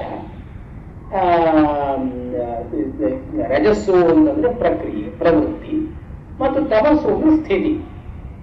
ಇದು ಸ್ಥಿತಿಗೆ ಕಾರಣವಾಗಿರ್ತಕ್ಕಂಥದ್ದು ಪಂಚವಾಯವ. ಇದರಲ್ಲಿ ಪ್ರಾಣ ಅಂತನ್ನೋದು ಈ ಸ್ಥಿತಿಯೇ ಮುಖ್ಯವಾಗಿ, like breathing is what keeps the body alive. ಇದನ್ನ ತಮಸ್ಸು ಇದರ ಸ್ಥಿತಿಯೇ ಮುಖ್ಯವಾಗಿರತಕ್ಕಂಥದ್ದು. ಈ ಪ್ರಾಣವನ್ನ ತಮಃ ಅಂತ ಕರೀತಾರೆ. ಎರಡನೇದು, ಯಾವ್ಯಾವುದು ಹೊರಗಿರೋದನ್ನು ಹೊರಗೆ ಹಾಕುತ್ತೋ, so that the body is kept in a constant state. ಇವಾಗ ದಿ ಎಲಿಮಿನೇಷನ್ ಪ್ರಾಸೆಸ್, ಕೆಲವು ದೇಹದಿಂದ ಹೊರಗೆ ಹೋಗಲೇಬೇಕು. ಟಾಕ್ಸಿಕ್ ಏಜೆಂಟ್ಸ್, ಅನ್ಡೈಜೆಸ್ಟೆಡ್ ಫುಡ್, ಅಥವಾ ಯಾವುದಾದ್ರೂ ಒಂದು ಮಲ, ಮೂತ್ರ, ವಿಷ್ಟ ಇತ್ಯಾದಿಗಳು ಹೋಗಲೇಬೇಕು, ಸ್ವೇದ ಇತ್ಯಾದಿ. ಯಾವ ದೃಷ್ಟಿಯಿಂದ ಹೋಗಬೇಕು? ದೇಹ ನೆಮ್ಮದಿಯಾಗಿರಬೇಕು ಅಂತ ಅನ್ನೋ ದೃಷ್ಟಿಯಿಂದ. ಆದ್ರಿಂದ ಇಲ್ಲಿ ಹೋಗತಕ್ಕಂಥದ್ದು ರಜಸ್ಸು, ಇರತಕ್ಕಂಥದ್ದು ತಮಸ್ಸು ರಜಸ್ಸು ಎರಡೂ ಕೂಡಿ ಅಪಾನ ಅಂತ ಆಗಿದೆ. ಅಂದ್ರೆ ಎರಡನೇ. ಮತ್ತು ಈ ವ್ಯಾನ ಎಲ್ಲೆಲ್ಲಿಗೆ ಏನೇನು ಬೇಕೋ ಅಲ್ಲಿ, ಎಲ್ಲಿಗೆ ಬೇಕೋ ಅಲ್ಲಿ ಶಕ್ತಿಯನ್ನ ಕೊಡತಕ್ಕಂಥದ್ದು. ಅಂದ್ರೆ ಏನು? ಎಲ್ಲಿಗೆ ಬೇಕು ಅಂತ ಕಟ್ಕೊಡೋದು ಸತ್ವ, ಅಲ್ಲಿಗೆ ಶಕ್ತಿಯನ್ನು ಒದಗಿಸ್ತಕ್ಕಂಥದ್ದು ರಜಸ್ಸು, ಮತ್ತು ಉಳಿದ ಕ್ರಿಯೆಗಳೆಲ್ಲ ಸ್ಥಿತಿಯಲ್ಲಿರೋದು ತಮಸ್ಸು. ಹೀಗೆ ಈ ವ್ಯಾನ ಅಂತನ್ನೋದ್ರಲ್ಲಿ ಸತ್ವ, ರಜ, ತಮ ಮೂರೂ ಕೂಡ್ಕೊಂಡಿದ್ರು ಕೂಡ ರಜಸ್ಸು ಮುಖ್ಯವಾಗಿ, ಅದಕ್ಕೆ ಅಧೀನವಾಗಿ ತಮಸ್ಸು, ತಮಸ್ಸಿಗೆ ಅಧೀನವಾಗಿ ಸತ್ವ. ಅದನ್ನ ರಜಸ್, ತಮಸ್, ಸತ್ವ ಅಂತ ಕರೀತಾರೆ. ಉದಾನ ಅಂದ್ರೆ ಕೆಳಗಿಂದ ಮೇಲೆ ಹೋಗೋದು, ಅಥವಾ ಒಂದು ಲೆವೆಲ್ನಿಂದ ಇನ್ನೊಂದು ಲೆವೆಲ್ ಹೋಗೋದು, ಬೆಳೆಯೋದು, ಅಭ್ಯುದಯಕ್ಕೆ ಪ್ರಯತ್ನ ಪಡೋದು, ಎಲ್ಲವನ್ನೂ ಕೂಡ ರಜಸ್ಸೇ ಪ್ರಮುಖವಾಗಿದೆ. ರಜಸ್ಸು ಪ್ರಮುಖವಾಗಿದ್ದರೂ ಕೂಡ ಸತ್ವ ಅಂತನ್ನೋದು ಅದಕ್ಕೆ ಅನುಬಂಧಿಯಾಗಿ ಬರುತ್ತೆ. ಹೀಗೆ ಅನುಬಂಧಿಯಾಗಿ ಬಂದಾಗ ತಮಸ್ಸು ಅಂತನ್ನೋದು ಇನ್ನೂ ಗೌರವವಾಗಿ ಸೇರಿಕೊಳ್ಳುತ್ತೆ. ಅದಕ್ಕೆ ಇದನ್ನ ರಜಸ್, ಸತ್ವ, ತಮಸ್ ಅನ್ನೋ ಮೂರು ಗುಣಗಳು ಅಂತ ಹೇಳ್ತಾರೆ. ಇನ್ನು ಸಮಾನದಲ್ಲಿ ಸತ್ವ, ತಮಸ್ಸು, ಸತ್ವ, ತಮಸ್ಸು, ಸತ್ವ ಅಂದ್ರೆ ಈ ತಮಸ್ಸಿಗೆ, ಅದು ತಮಸ್ಸು ಸ್ಥಿತಿ. ಸಮಾನ ಅಂತಂದ್ರೆ ಒಂದೇ ಕಡೆ ಇರತಕ್ಕ ಪ್ರಾಣ ಅಂತ. ಇದು ಅಲ್ಲಿ ಇಲ್ಲಿ ಕದದೇ ಇರೋದ್ರಿಂದ, ಸ್ಥಿತಿಗೆ ಕಾರಣವಾದ್ರಿಂದ ತಮಸ್ಸು ಅಂತ ಹೇಳಿದ್ದಾರೆ. ಆದ್ರೆ ಈ ತಮಸ್ಸು ಈ ಸ್ಥಿತಿಗೆ ಕಾರಣವಾದರೂ ಕೂಡ ಪ್ರಕಾಶವನ್ನು ಉಂಟು ಮಾಡೋದ್ರಿಂದ, ಇಲ್ಲಿ ಪ್ರಾಣ ಹೃದಯದಲ್ಲಿ ಇದ್ರೆ ಕಣ್ಣು ನೋಡುತ್ತೆ, ಕಿವಿ ಕೇಳುತ್ತೆ, ಮಾತನಾಡುತ್ತೆ, ಪ್ರಕಾಶಕ್ಕೆಲ್ಲ ಇದು ಕಾರಣವಾದದ್ರಿಂದ ಸತ್ವ ಅಂತ ಅನುಬಂಧಿಯಾಗಿ ಆ ಕಡೆ ಈ ಕಡೆ ಎರಡೂ ಕಡೆ ಬರುತ್ತೆ. ಇಟ್ ಇಸ್ ಸ್ಯಾಂಡ್ವಿಚ್ ವಿತ್ ಸತ್ವ. ಆದ್ರಿಂದ ಸತ್ವ, ತಮಸ್ಸು, ಸತ್ವ ಅಂತ ಕರೀತಾರೆ. ಹೀಗೆ ಇದು ಪಂಚವಾಯವ.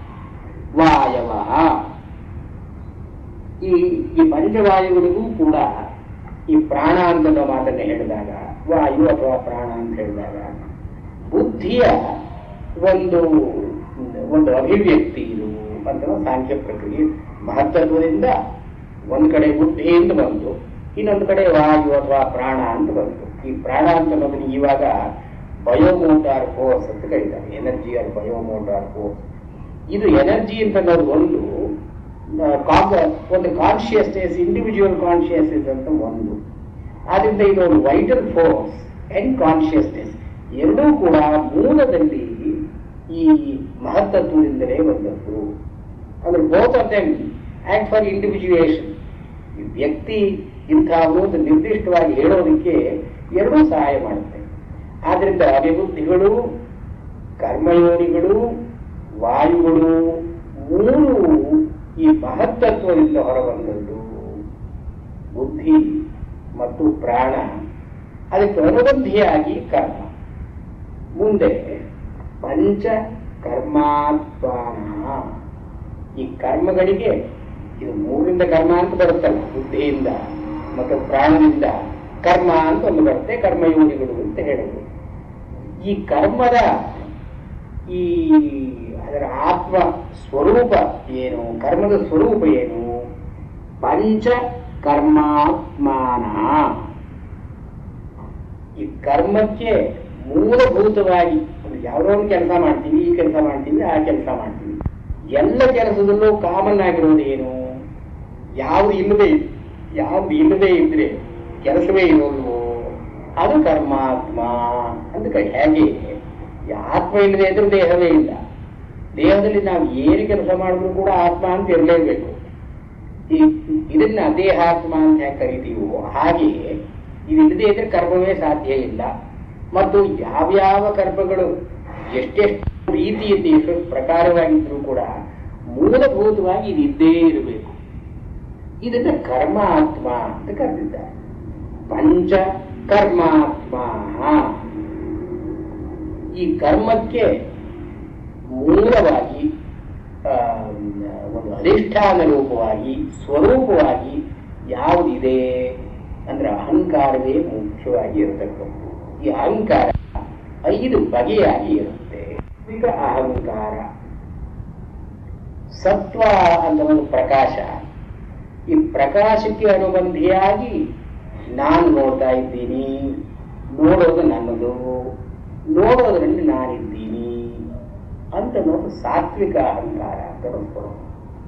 ಪ್ರಕಾಶಂ, ಈ ಪ್ರಕಾಶದಲ್ಲಿ ಪ್ರಕಾಶೇ ಅಭಿಮಾನ, ಪ್ರಕಾಶಂ ಮಮ ಇತಿ. ಇದು ಯಾವುದನ್ನು ನಾನು ನೋಡ್ತಾ ಇದ್ದೀನೋ ಇದು ನನ್ನದು, ನಾನು ನೋಡ್ತಾ ಇದ್ದೀನಿ ಮತ್ತು ನೋಡೋದ್ರಲ್ಲಿ ನಾನಿದ್ದೀನಿ. ಈ 3 ಬಗೆಯಾಗಿ ಈ ಅಹಂ ಪ್ರತ್ಯಯ, ಅಸ್ಮೀತಿ ಪ್ರತ್ಯಯ ಎಲ್ಲಿ ಕೆಲಸ ಮಾಡುತ್ತೋ, ಅಹಂ ಅತ್ರ ಅಸ್ಮಿ, ಮಮ ಇದಂ, ಅಹಂ ನಾನು ಪಶ್ಯಾಮಿ ಶೃಣೋಮಿ ಇತ್ಯಾದಿಯಾಗಿ ಈ 3 ಕೆಲಸಗಳು. ನಾನು ನೋಡ್ತಾ ಇದ್ದೀನಿ ಅಂತ ನೋಡ್ಲೇನು ಕರ್ತರು, ಇದು ನನ್ನದು ಅಂತ ನೋಡ್ಲೇನು ಭೋಕ್ತರು, ಇದು ನನ್ನದು, ನಾನು ಭೋಗ ಮಾಡಬೇಕು ಇದನ್ನ ಅಂತ ನೋಡೋದು. ಅದರಲ್ಲಿ ನಾನು ಅಂತನ್ನೋದು ಅಧ್ಯಾಸ. ಹೀಗೆ ಕರ್ತೃತ್ವ ಭೋಕ್ತೃತ್ವ ಅಧ್ಯಾಸಂಚ, ಕರ್ತೃತ್ವ ಭೋಕ್ತೃತ್ವ ಅಧ್ಯಾಸ, ಇದು 3 ಎಲ್ಲಿದೆಯೋ ಇದು ಪ್ರಕಾಶಕ್ಕೆ ಸಂಬಂಧಪಟ್ಟಿರೋದ್ರಿಂದ ವಸ್ತುಗಳು ಕಣ್ಣಿಗೆ ಕಾಣೋದರಲ್ಲಿ ನಾನು ಅಂತನ್ನೋದನ್ನು ಸೇರಿಸ್ತಾ ಇರೋದ್ರಿಂದ ಅಹಂ ಮಮ ಅಂತನ್ನೋದ್ರಿಂದ ಇದನ್ನ ಸಾತ್ವಿಕ ಅಹಂಕಾರ ಅಂತ ಕರೀತಾರೆ. ಸತ್ವ ಅಂದ್ರೆ ಪ್ರಕಾಶ, ಜ್ಞಾನ, ಜ್ಞಾನಕ್ಕೆ ಸಂಬಂಧಪಟ್ಟಂತ ಅಹಂಕಾರ. I know this, I am in this, this is mine ಅಂತನ್ನೋ ತಿಳುವಳಿಕೆ, ಇದು ಸಾತ್ವಿಕ ಅಹಂಕಾರ. ಇನ್ನೊಂದು ರಾಜಸ ಅಹಂಕಾರ. ರಾಜಸ ಅಂದ್ರೆ ನಾನು ಇದನ್ನು ಮಾಡಬೇಕು, ಇತಿ ಕರ್ತವ್ಯದ, ನನ್ನಿಂದ ಇದಾಗಬೇಕು ಅಂತನ್ನೋದಾಗಲಿ, ಇದು ನನ್ನಿಂದ ಹೋಗಬೇಕು ಅಂತನ್ನೋದಾಗಲಿ, ಇದು ನನಗೆ ಬರಬೇಕು ಅಂತನ್ನೋದಾಗಲಿ, ಇದು ಕರ್ತವ್ಯದ ರಾಗ ದ್ವೇಷ.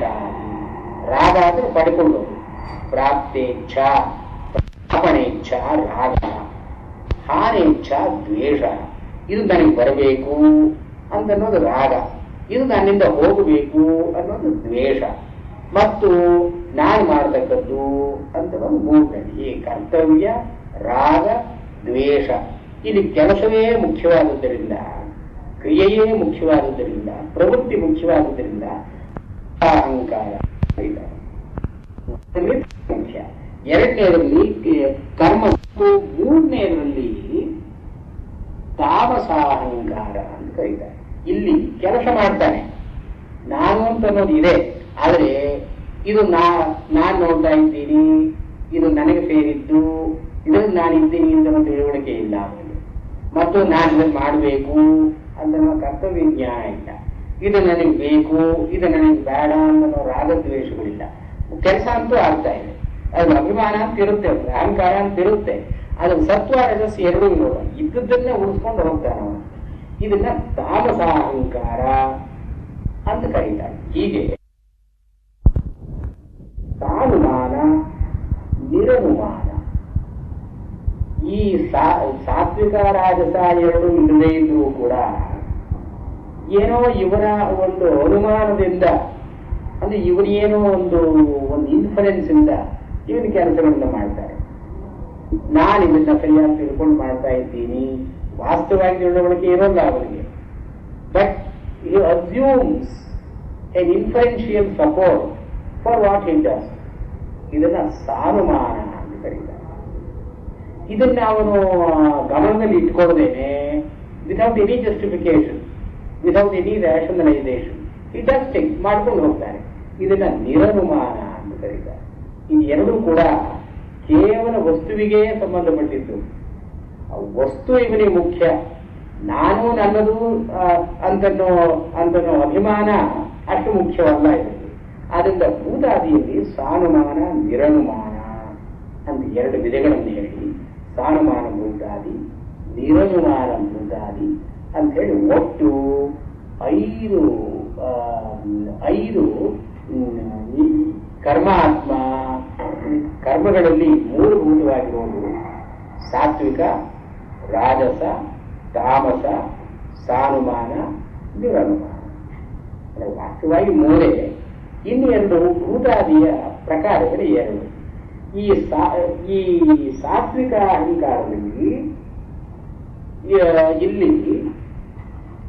ಇಲ್ಲಿ ಗುಣ ಇಲ್ಲಿ ಮುಖ್ಯವಾಗಿ ಬರೋದ್ರಿಂದ, ಗುಣದಲ್ಲಿ ಈ ಅಹಂಕಾರವೇ ಒಂದು, ಅಂದ್ರೆ ಏನು, ಅದು ಮೊದಲನೇದು ವ್ಯವಸಾಯವನ್ನು ಬಿಟ್ಟು ಎರಡನೇದಕ್ಕೆ ಬಂದಾಗ ಅಹಂಕಾರ, ಅಭಿಮಾನ ಅಂತ ಹೇಗೆ ಕೆಲಸ ಮಾಡುತ್ತೆ. ಇದು ಕರ್ಮಾತ್ಮ, ಅಭಿಮಾನದಿಂದ ಇಚ್ಛೆಯಿಂದ ಪ್ರಯತ್ನ, ಪ್ರಯತ್ನದಿಂದ ಕ್ರಿಯೆ. ಅದರಿಂದ ಅಭಿಮಾನವೇ ಮೂಲವಾಯಿತು. ಕರ್ಮಾತ್ಮ ಅಂದ್ರೆ ಅಭಿಮಾನ ಅಥವಾ ಅಹಂಕಾರ. ಈ ಅಹಂಕಾರ ಹೇಗೆ ಕೆಲಸ ಮಾಡುತ್ತೆ? ಈ ಗುಣಗಳು ಸೇರ್ಕೊಂಡೇ ಇದೆ. ಅವರಿಗೆ ಮೂರು ಗುಣಗಳು, ಸಾತ್ವಿಕ, ರಾಜಸ, ತಾಮಸ. ಈ ಸಾತ್ವಿಕ, ರಾಜಸ, ತಾಮಸ ಜೊತೆಗೆ ಸಾನುಮಾನ ಅಂತನ್ನೋದ್ರಲ್ಲಿ ಸತ್ವ ತಿರುಗಿ ಸೇರಿಕೊಳ್ಳುತ್ತೆ, ತಮಸ್ಸಿನಲ್ಲಿ ಸತ್ವ ಸೇರಿಕೊಳ್ಳುತ್ತೆ. ನಿರನುಮಾನ ಅಂತನ್ನೋದ್ರಲ್ಲಿ ತಮಸ್ಸಿನ ಜೊತೆಗೆ ತಮಸ್ಸೆ ಸೇರಿಕೊಳ್ಳುತ್ತೆ. ಇಲ್ಲಿ ಸತ್ವ, ರಜಸ್ಸು, ತಮಸ್ಸು. ಮುಖ್ಯವಾಗಿ ಇಲ್ಲಿ ಅಭಿಮಾನ ಅಂತನ್ನೋದೇ ರಜಸ್ಸು, ಇಲ್ಲಿ ವ್ಯವಸಾಯ ಅಂತನ್ನೋದು ಸತ್ವ, ಅಭಿಮಾನ ಅಂತನ್ನೋದು ರಜಸ್ಸು, ಇಚ್ಛಾ ಅಂತನ್ನೋದು ತಮಸ್ಸು. ಆದ್ರಿಂದ ರಜಸ್ಸೇ ಇಲ್ಲಿ ಮುಖ್ಯವಾಗಿದ್ದು, ರಜಸ್ಸು ಸತ್ವ, ರಜಸ್ಸು ರಜಸ್ಸು ತಮಸ್ಸು. ಮತ್ತು ಕಡೆಯಲ್ಲಿ ತಮಸ್ಸೇ ಮುಖ್ಯವಾಗಿ ಸತ್ವ, ತಮಸ್ಸೇ ಮುಖ್ಯವಾಗಿ ತಮಸ್ಸು ಸತ್ವ, ತಮಸ್ಸು. ಹೀಗೆ ಇದನ್ನ ಪಂಚಕರ್ಮಾತ್ಮಾನ ಅಂತ ಕರೀತಾರೆ. ಆಮೇಲೆ ಅವಿದ್ಯಾ, ಪಂಚಪರ್ವ, ಅವಿದ್ಯಾ. ಈ ಅವಿದ್ಯಾ ಯಾವುದು ಮೂಲಭೂತವಾಗಿ ಈ ವ್ಯವಸಾಯವನ್ನು ಮುಚ್ಚಿ ಅಭಿಮಾನ, ಇಚ್ಛಾ, ಪ್ರಯತ್ನ, ಕ್ರಿಯೆ ಇದೇ ಹೆಚ್ಚಾಗಿ ಬರುತ್ತೋ ಇದನ್ನ ಅವಿದ್ಯಾ ಅಂತ ಕರೀತಾರೆ. ವಿದ್ಯೆಯನ್ನ ಯಾವುದು ಆವರಣೋತಿ, ಯಾವುದು ಮುಚ್ಚಿಬಿಡುತ್ತೋ ಅದನ್ನ ಅವಿದ್ಯಾ ಅಂತ. ಇದನ್ನ ಅವಿದ್ಯೆಯನ್ನ ಪಂಚಪರ್ವ ಅವಿದ್ಯಾ, 5 ವಿಧವಾದ ಅವಿದ್ಯೆಗಳಿದೆ. ಪರ್ವ ಅಂದ್ರೆ ಗೆಣ್ಣು. ಒಂದು ಕಬ್ಬಿನ ಜಲ್ಲೆಗೆ ಬೇರೆ ಬೇರೆ ಗೆಣ್ಣುಗಳಿರುತ್ತಲ್ಲ, ಹಾಗೆ ಈ ಅವಿದ್ಯೆ ಅಂತ ನಾವು ಜಲ್ಲೆಗೆ 5 ಗೆಣ್ಣುಗಳಿದೆ. ಪಂಚಪರ್ವ ಅವಿದ್ಯ. ಇದು ಯೋಗದಲ್ಲೂ ಕೂಡ ಅವಿದ್ಯಾ, ಅಸ್ಮಿತಾ, ರಾಗ, ದ್ವೇಷ, ಅಭಿನಿವೇಶ ಅಂತೇಳಿ ಇದನ್ನ ಪಂಚಪರ್ವ ಅಂತ ಕರೀತಾರೆ. 5 ಹಂತಗಳು ಯಾವುದು? ಮೊದಲನೇದು ಅವಿದ್ಯಾ. ಅವಿದ್ಯೆಯಿಂದ ಅಸ್ಮಿತಾ, ನಾನು ಅಂತ ನೋಡಿ ಬರುತ್ತೆ. ನಾನು ಅಂತ ಬಂದ್ಮೇಲೆ ರಾಗ, ನನಗಿದು ಬೇಕು. ಇದು ಬೇಕಾದ್ದು ಬರದೇ ಇದ್ರೆ ದ್ವೇಷ, ಅದರಲ್ಲಿ ದ್ವೇಷ. ಮತ್ತು ಮೂಲಭೂತವಾಗಿ ನಾನು ಉಳ್ಕೊಡ್ಬೇಕು, ಸರ್ವೈವಲ್, ಇದನ್ನು ಅಭಿನಿವೇಶ ಅಂತ ಕರೀತಾರೆ. ಈ ಅಸ್ಮಿತಾ, ರಾಗ, ದ್ವೇಷ, ಅಭಿನಿವೇಶ ಇಷ್ಟನ್ನೂ ಕೂಡ ಈ ಅವಿದ್ಯೆಯ 4 ಪರ್ವಗಳು. ಅವಿದ್ಯೆಯಿಂದ ಹೊರಬಂದದ್ದು. ಈ ಅವಿದ್ಯೆ ಅಂತ ಅನ್ನೋದ್ರಲ್ಲಿ ಇಲ್ಲಿ ಮೋಹ, ತಮಸ್ಸು, ಮೋಹ, ಮಹಾಮೋಹ, ದಾಮಿಸ್ತ್ರ ಮತ್ತು ಅನ್ನದಾಮಿಸ್ತ್ರ ಅಂತ ಹೇಳಿ ಅಸ್ಮಿತಾಗೆ ಕಾರಣವಾಗತಕ್ಕಂಥದ್ದನ್ನು 5 ಅಂತ ಹೇಳ್ತಾರೆ. ಇದನ್ನೇ ಹೇಳಬೇಕು.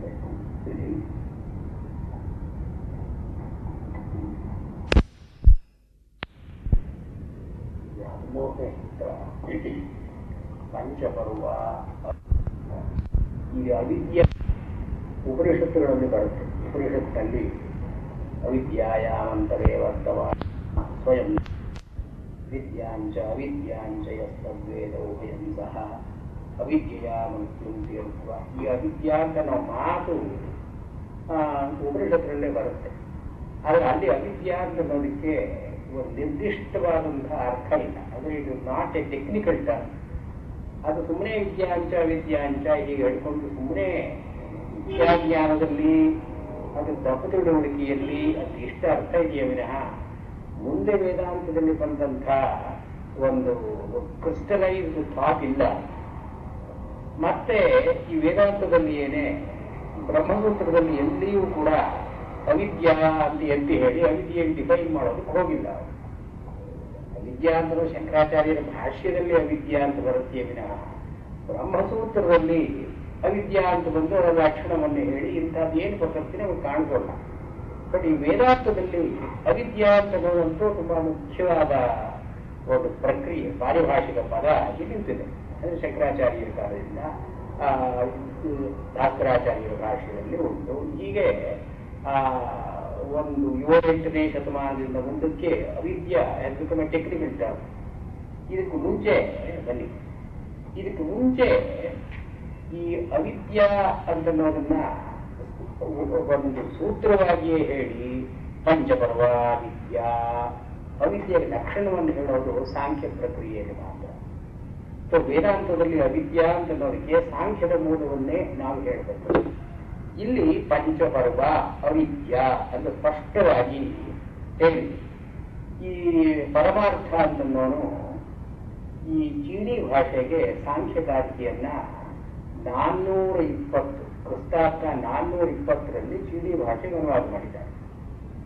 ಅದರಲ್ಲೇನೆ ವಾರ್ಷಗಣ್ಯರು ಹೇಳ್ತಾರೆ ಪಂಚಪರ್ವ ಅವಿದ್ಯಾ ಅಂತ ನಾವು ಮಾತನ್ನು ಉಲ್ಲೇಖ ಮಾಡ್ತಾರೆ.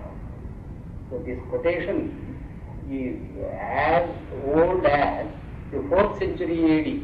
ಪಂಚಪರ್ವ ಅವಿದ್ಯಾ ಅಂತ ಭಾಷೆಗಣ್ಯರು ಹೇಳ್ತಾರೆ. ಭಗವಾನ್ ಭಾಷೆಗಣ್ಯರು ಪಂಚಪರ್ವ ಅವಿದ್ಯಾ ಅಂತ ಹೇಳ್ತಾರೆ. ಅಂದ್ರೆ ಏನು, ಇಷ್ಟಕ್ಕೆ ಹಿಂದಿನಿಂದಲೇ ಈ ಸಾಂಖ್ಯ ಪ್ರಕ್ರಿಯೆಯಲ್ಲಿ ಅವಿದ್ಯಾ ಅಂತ ಅನ್ನೋದನ್ನು ಬಳಸಿಕೊಂಡು ಬಂದಿದ್ದಾರೆ. ಇನ್ನು ಇಲ್ಲಿ ಪಂಚಪರ್ವ ಅಂತ ಏನು ಹೇಳ್ತಾರೋ 5 ಕವಲುಗಳಿರುವಂತಹ ಪಂಚಪರ್ವ ಅಂತ ಇಲ್ಲಿ ಏನು ಹೇಳ್ತಾರೆ, ಅವಿದ್ಯಾ ಅಂತ ಏನು ಹೇಳ್ತಾರೆ, ಇದನ್ನು ಯೋಗ ಸೂತ್ರದಲ್ಲಿ ನಮಗೆ ಡೆಫಿನೇಷನ್ ಇದೆ. ಅಲ್ಲಿ ಅವಿದ್ಯಾ ಅಂತ ನಾವು ಮಾತನ್ನು ಬಳಸದೇ ಇದ್ರೂ ಕೂಡ ಅವಿದ್ಯೆಗೆ ಡೆಫಿನೇಷನ್ ಅಲ್ಲಿ ಸಿಗುತ್ತೆ.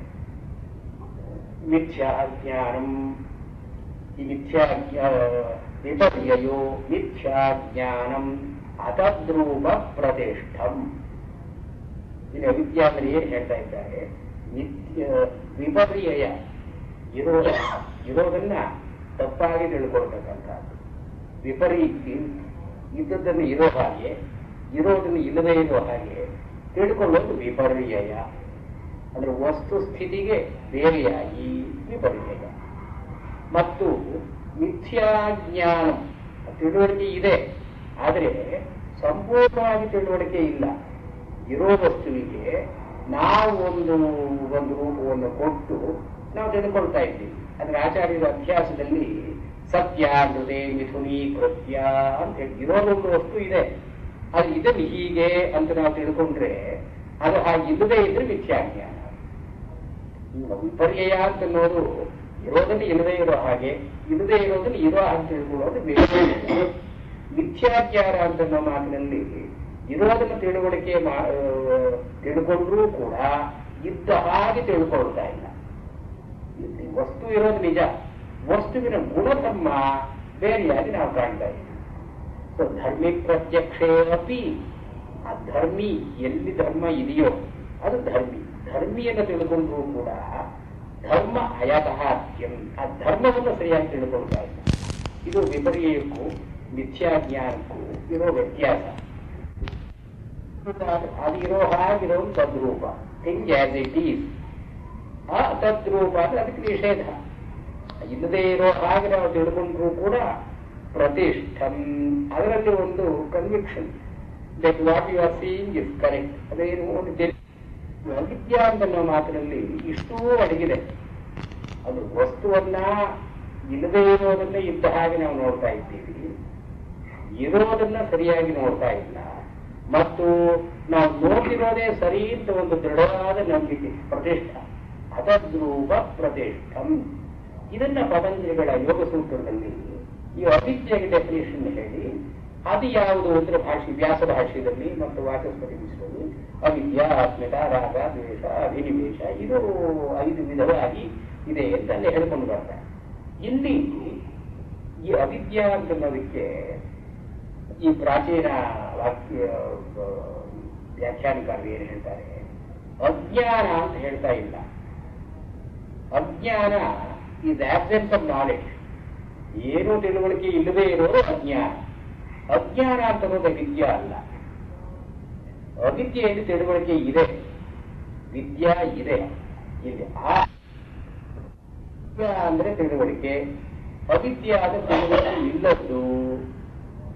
ಆದ್ರೆ ಉಪನಿಷತ್ತಿನ ಟೆಕ್ಸ್ಟ್ ಅಲ್ಲಿ ಯಾರು ವಿದ್ಯೆಯನ್ನು ಅವಿದ್ಯೆಯನ್ನು ತಿಳ್ಕೊಳ್ತಾರೋ, ಅಂದ್ರೆ ವಿದ್ಯಾ ಅವಿದ್ಯಾ ಪರಸ್ಪರ ವಿರುದ್ಧವಾಗಿದ್ರೆ ಎರಡನ್ನೂ ಒಟ್ಟಿಗೆ ತಿಳ್ಕೊಳ್ಳೋದು ಹೇಗೆ?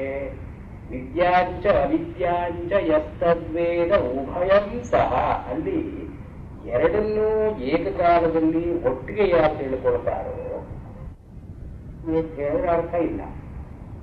ವಿದ್ಯೆಗೆ ನಿಷೇಧವಾಗಿ ಅಂತನ್ನೋ ಪ್ರತ್ಯಯವನ್ನು ಸೇರಿಸಿ ಅಂತನ್ನೋ ಭಾವದಿಂದ ಉಪಸರ್ಗವನ್ನು ಸೇರಿಸಿದ್ರೆ ಅವಿದ್ಯಾ ಅಂತ ಆಗುತ್ತೆ.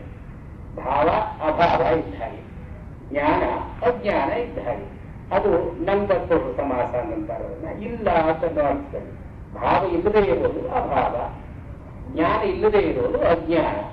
ಈ ವಿದ್ಯಾ ಅಂತನ್ನೋದಕ್ಕೂ ಅವಿದ್ಯಾ ಅಂತನ್ನೋದಕ್ಕೂ ಈ ಸಂಬಂಧ ಇಲ್ಲ, ನಿಷೇಧ ಸಂಬಂಧ ಇಲ್ಲ. ಆ ಅಂದ್ರೆ ಅನ್ನೋ ಮಾತಿನಲ್ಲಿ ಅ ತದ್ವತ್, ಅದು ಇಲ್ಲದೆ ಇರೋ ಹಾಗೆ ತಿಳ್ಕೊಳ್ಳೋದು. ಈಶತ್ ವಿದ್ಯಾ ಅವಿದ್ಯಾ ಅಂತ ಅರ್ಥ ಮಾಡಿದ್ದಾರೆ. ಅಂದ್ರೆ ಏನು, ವಸ್ತುವನ್ನು ತಿಳ್ಕೊಳ್ತಾ ಇದ್ದಾನೆ, ಆದ್ರೆ ಕೃತ್ಸ್ನವಾಗಿ ಅದನ್ನು ಸಂಪೂರ್ಣವಾಗಿ ತಿಳ್ಕೊಳ್ತಾ ಇಲ್ಲ, ಪಾರ್ಷಿಯಲ್ ನಾಲೆಡ್ಜ್. ವಿದ್ಯಾ ಅಂದ್ರೆ ಪೂರ್ತಿ ನಾಲೆಡ್ಜ್, ಅವಿದ್ಯಾ ಅಂದ್ರೆ ಪಾರ್ಷಿಯಲ್ ನಾಲೆಡ್ಜ್. ಎರಡನ್ನೂ ತಿಳ್ಕೊಂಡ್ರೆ ಅವಿದ್ಯೆಯ ಮೃತ್ಯುಂ ತೀರ್ಥ ಅವಿದ್ಯೆಯ ಅವಕವಸ್ತುತೆ. ಇಲ್ಲಿ ಪಾರ್ಷಿಯಲ್ ನಾಲೆಡ್ಜ್ ಇಂದ ಇಲ್ಲಿ ಸಂಸಾರದಲ್ಲಿ ಇರತಕ್ಕಂತಹ ಒಂದು ಸ್ವರೂಪವನ್ನು ತಿಳ್ಕೊಂಡು ಮೋಕ್ಷದ ಸ್ವರೂಪ ಏನು ಅಂತ ವಿದ್ಯೆಯನ್ನು ತಿಳ್ಕೊಳ್ತಾನೆ. ಅದರಿಂದ ಇಲ್ಲಿ ಪಂಚಪರ್ವ ಅವಿದ್ಯಾ ಅಂತನ್ನುವಾಗ ಅವಿದ್ಯಾ ಅಂದ್ರೆ ವಿದ್ಯೆಗೆ ವಿರೋಧಿಯಾದದ್ದು, ಅಜ್ಞಾನಕ್ಕೆ ಸಮನಾದದ್ದು ಅಂತ ಅರ್ಥ ಅಂತ ಇಲ್ಲಿ. ಅದಕ್ಕೋಸ್ಕರಲೇ ಅದು ಯೋಗ ಸೂತ್ರದಲ್ಲಿ ಏನು ಹೇಳಿದ್ರು, ವಿಪರ್ಯಯ ಮಿಥ್ಯಾಜ್ಞಾನಂ. ಆದ್ರಿಂದ ಇಲ್ಲಿ ಮಿಥ್ಯಾಜ್ಞಾನ ಅಂತನ್ನೋದು ಸರಿಯಾದ ಪದ. ಆದ್ರಿಂದಲೇ ಅವಿದ್ಯೆಯನ್ನ ಆಚಾರ್ಯರ ಅಭ್ಯಾಸಕ್ಕೆ ಸಮ ಅಂತ ಮಾಡಬಲ್ಲ. ಅಭ್ಯಾಸ ಅಂತ ಅನ್ನೋದನ್ನ ಆಚಾರ್ಯರು ಹೇಳಿ ಒಂದು ವಸ್ತುವಿನ ಮೇಲೆ ನಮ್ಮ ಒಂದು ಅಭಿಪ್ರಾಯವನ್ನು ಹೇಳಿ ನಾವು ತಿಳ್ಕೊಳ್ತಾ ಇದ್ದೀವಿ. ಅಂದ್ರೆ ಅಜ್ಞಾನ ಅಲ್ಲ, not absence of knowledge. It is knowledge that is not correct, or the knowledge which confines its ಅವಿದ್ಯಾ ಅಂದ್ರೆ ಅಧ್ಯಾಸವೇ ಅವಿದ್ಯಾ. ಇಲ್ಲಿ ಅದಕ್ಕೆ ಯೋಗ ಸೂತ್ರದಲ್ಲಿ ವಿಪರ್ಯಯ, ಮಿಥ್ಯಾಜ್ಞಾನ, ಅತದ್ರೂಪ ಪ್ರದೇಶ. ಇಲ್ಲಿ ಅದರಿಂದ ಮಿಥ್ಯಾಜ್ಞಾನ, ಭ್ರಾಂತಿ, ತಮಸ್ಸು ಅಂತ ಏನೇನು ಹೇಳ್ತಾರೆ ಇವೆಲ್ಲ ಇಲ್ಲಿ ಅವಿದ್ಯೆಗೆ ಸೇರಿಕೊಳ್ಳುವಂತಹ ಪ್ರತೀಕ. ಅದು ಸಿನಾನಿಮ್ಸ್, ಪರ್ಯಾಯ ಪದಗಳಾಗಿ. ಇಲ್ಲಿ ಅವಿದ್ಯಾ ಅಂತ ಮಾತು ಎರಡು ಅರ್ಥಗಳನ್ನು ಕಾಮೆಂಟೇಟರ್ಸ್ ಹೇಳ್ತಾರೆ. ಒಂದು, ವಾಸ್ತವವಾಗಿ ಒಂದು ವಿಷಯವನ್ನ ತಪ್ಪಾಗಿ ತಿಳ್ಕೊಳ್ಳೋದು, ಆಕ್ಚುಯಲ್ ರಾಂಗ್ ಪರ್ಸೆಪ್ಷನ್. ಇನ್ನೊಂದು, the inner disposition to perceive things wrong. ಅಂದ್ರೆ ಒಳಗೆ ಏನೋ ಒಂದು ಪ್ರತ್ಯಯ ಇದ್ದು ಇದರಿಂದ ಸರಿಯಾದ ತಿಳುವಳಿಕೆ ಬರುವ ಸಂಭವವೇ ಇಲ್ಲ. ಕಾಮಾಲ ಇದ್ದವನಿಗೆ ಸರಿಯಾದ ವಸ್ತುವನ್ನು ಬಿಳಿಯಾಗಿ ನೋಡುವಂತಹ ಸಂಭವವೇ ಇಲ್ಲ. ಅವನಿಗೆ ಒಳಗೆ ಆ ಕಾಮೇಲೆ ಇರೋದ್ರಿಂದ ಎಲ್ಲರೂ ಹಳದಿ ಬಣ್ಣಕ್ಕೆ ಕಾಣುತ್ತೆ.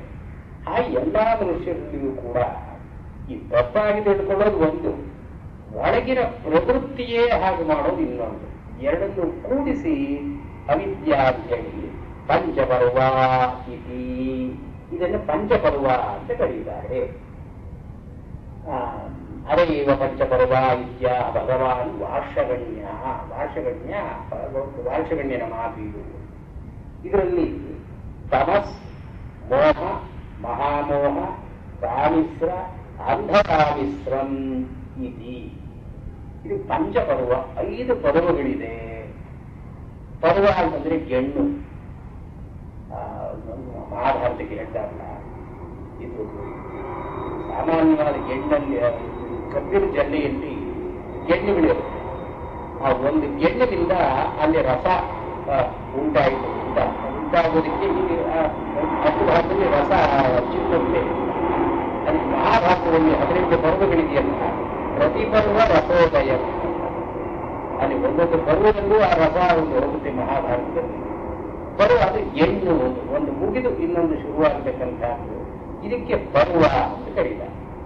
ಈ ಪರ್ವ ಅಂತಂದ್ರೆ, ಈ ಅವಿದ್ಯಾ ಅಂತನ್ನೋದು ಒಂದು ಮರದಲ್ಲಿ ಕೊಂಬೆಗಳಿದ್ದ ಹಾಗೆ, ಒಂದು ಸ್ಟಾಕ್ ಇಂದ ಒಂದು ಕೊಂಬೆ ಬರುತ್ತೆ, ಆ ಕೊಂಬೆಯಿಂದ ಇನ್ನೊಂದು ಕೊಂಬೆ ಬರುತ್ತೆ, ಅದರಿಂದ ಇನ್ನೊಂದು ಹೊರಟು ಹೋಗುತ್ತೆ. ಹೀಗೆ ಪಂಚಪರ್ವ, 5 ಕವಲುಗಳಿರುವಂತಹದ್ದು ಇದು ಪಂಚಪರ್ವ ಅವಿದ್ಯಾ ಅಂತ ಹೇಳ್ತಾರೆ. ಈ ಪರ್ವ ಅನ್ನೋದು ಯಾವ ಯಾವ ಹಂತದಲ್ಲಿ ಅದು ಕೆಲವು ಕಾರ್ಯಕಾರಿಯಾಗುತ್ತೆ. ಅವೆಲ್ಲ ಸತ್ಕಾರ್ಯವಾದಿಗಳಾದ್ದರಿಂದ ಅರ್ಥಕ್ರಿಯಾಕಾರಿತ್ವ ಅಂತ ಒಂದು ವಿಷಯ. ಎಲ್ಲಿ ಯಾವುದಾದರೂ ಒಂದು ವಸ್ತು ವಾಸ್ತವವಾಗಿ ನಮ್ಮ ಅನುಭವಕ್ಕೆ ಬರುತ್ತೋ ಅದನ್ನ ಇವರು ಒಂದು ಪರ್ವ ಅಂತ ಕನ್ಸಿಡರ್ ಮಾಡಿದ್ದಾರೆ. ಮೊದಲನೇದು ಇದು ತಮಸ್. ತಮಃ ಅಂದ್ರೆ ಕತ್ತಲೆ ಅಂತ. ಕತ್ತಲೆಯಲ್ಲಿ ಹೇಗೆ ವಸ್ತುಗಳು ಕಾಣಿಸೋದು ಹಾಗೆ ಈ ಮೊದಲನೇ ಇದು ಘಟ್ಟ ಅಂತಂದ್ರೆ ಈ ಅಷ್ಟ ಪ್ರಕೃತಿಗಳಿಗೂ ಅಷ್ಟವೂ ಪ್ರಕೃತಯ ಅಂತ ಒಂದು ಬಂತು, ಆಮೇಲೆ ಪುರುಷ ಅಂತ ಒಂದು ಬಂತು. ಈ ಪುರುಷ ಅಂತ ನೋಡಿ ಇಮರ್ಜೆಂಟ್ ಫೆನಾಮಿನನ್. ಈ ಅಷ್ಟವೂ ಪ್ರಕೃತಯ ಅಂತ ನಾವು ಮೂಲಭೂತವಾಗಿ ಹೋಗುದು, ಆಮೇಲೆ ಮೂಲ ಪ್ರಕೃತಿಯಿಂದ ಮಹತ್ವ, ಅಹಂಕಾರ ಮತ್ತು ಮನಸ್ಸು, ತನ್ಮಾತ್ರವು ಇಷ್ಟು ಕೂಡಿ ಅಷ್ಟವೂ ಪ್ರಕೃತಯ ಅಂತ ಹೇಳಲ್ಲ. ಈ ಅಷ್ಟ ಪ್ರಕೃತಿಗಳಿಗೂ ಮತ್ತು ಪುರುಷನಿಗೂ ವಿವೇಕವನ್ನು ಮಾಡದೇ ಇರೋದು, ವ್ಯತ್ಯಾಸವನ್ನು ಮಾಡದೇ ಇರೋದು, ಅದು ಪುರುಷ ಪ್ಯೂರ್ ಕಾನ್ಶಿಯಸ್ನೆಸ್. ಈ ಅಷ್ಟ ಪ್ರಕೃತಿಗಳು ಒಂದು ಮೆಟೀರಿಯಲ್, ಇದು ಜಡ, ಅದು ಚೇತನ. ಇದು ಎರಡಕ್ಕೆ ವ್ಯತ್ಯಾಸವನ್ನು ಮಾಡದೇ ಇರೋದು ಅಷ್ಟ ಪ್ರಕೃತಿಗಳಲ್ಲಿ 8 ವಿಧವಾಗಿ ಈ ತಮಸ್ಸು ಅನ್ನೋದು ಇರುತ್ತೆ. ಈಗ ಮಹತ್ ಅಂತಿದೆ, ಒಂದು ಸ್ಟಾಕ್ ಇಂದ ಒಂದು ರೆಂಬೆ ಬಂದ ಹಾಗೆ ಅವ್ಯಕ್ತದಿಂದ ಮಹತ್ ಅಂತ ಕಾಣಿಸ್ಕೊಳ್ಳೋದು. ಇದನ್ನ ಈ ಒಂದು ಎಕ್ಸಾಂಪಲ್ ಅವರು ಸಾಂಖ್ಯರ ವರ್ಷದಲ್ಲೇ ಕೊಡೋದು. ಒಂದರಿಂದ ಒಂದು ಬಂತು ಅಂದ್ರೆ ಹೇಗೆ ಒಂದು ಮುಗಿದು ಇನ್ನೊಂದು ಬಂದು ಹೀಗೆ ಸರ್ಗ ಅಂತ ಹೇಳ್ತಾರೆ, ಸರ್ಗ ಅಂತ ಕರೀತಾರೆ. ಅದರಿಂದ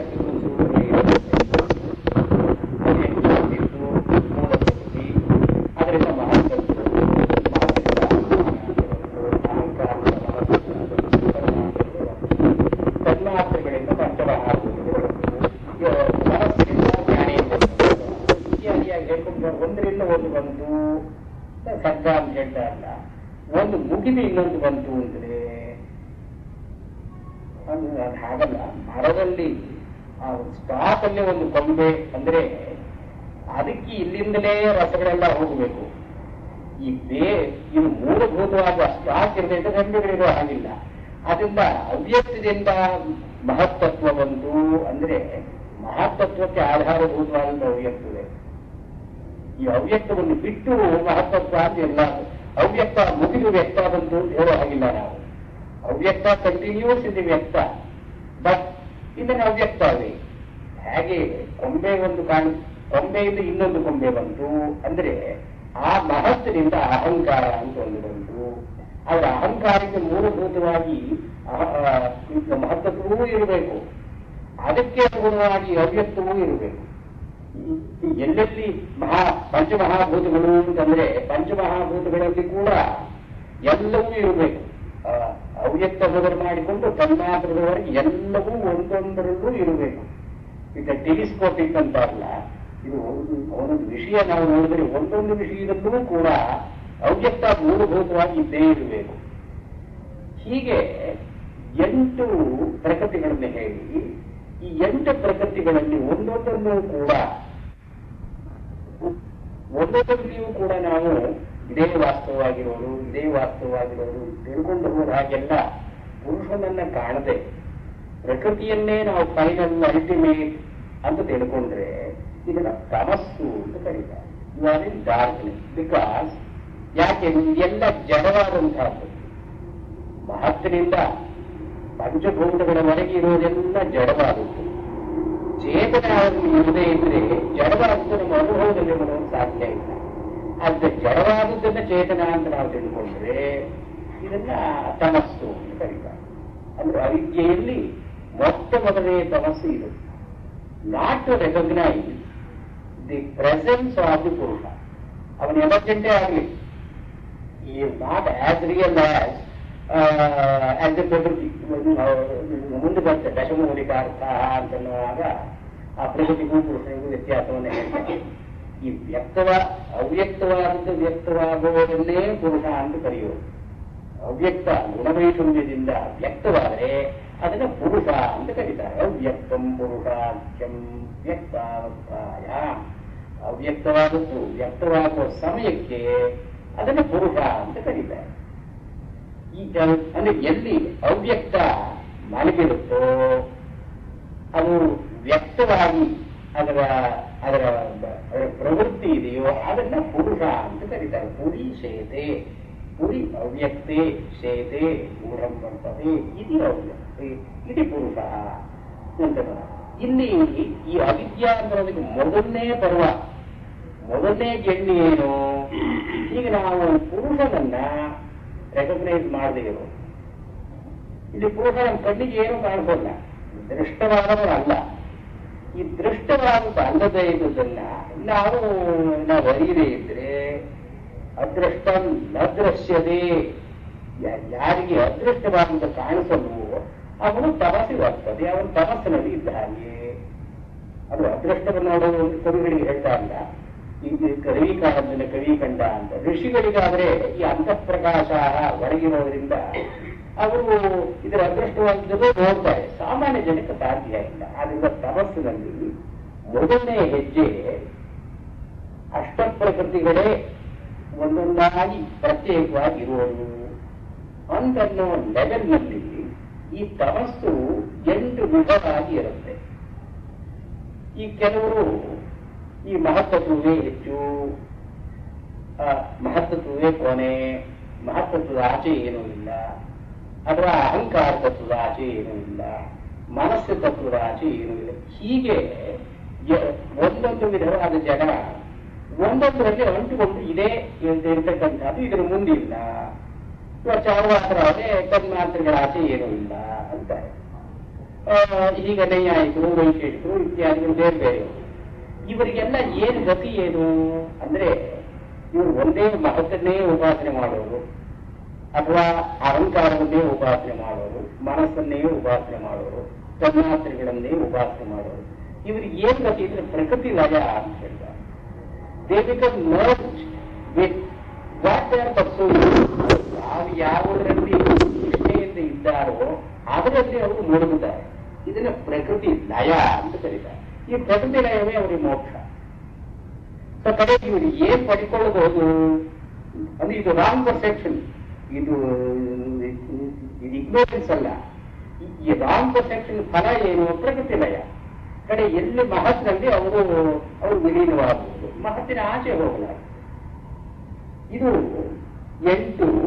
ಎಷ್ಟು ಪ್ರಕೃತಿಗಳಲ್ಲಿ 8 ವಿವರಗಳಲ್ಲಿ 8 ಆದ್ಮೇಲೆ ಮೋಹ ಅಂತ ಕರೀತಾರೆ. ಮೋಹ ಅಂತಂದ್ರೆ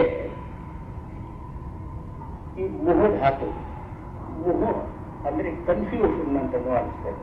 ಮುಖ್ಯತೆ, he gets confuse.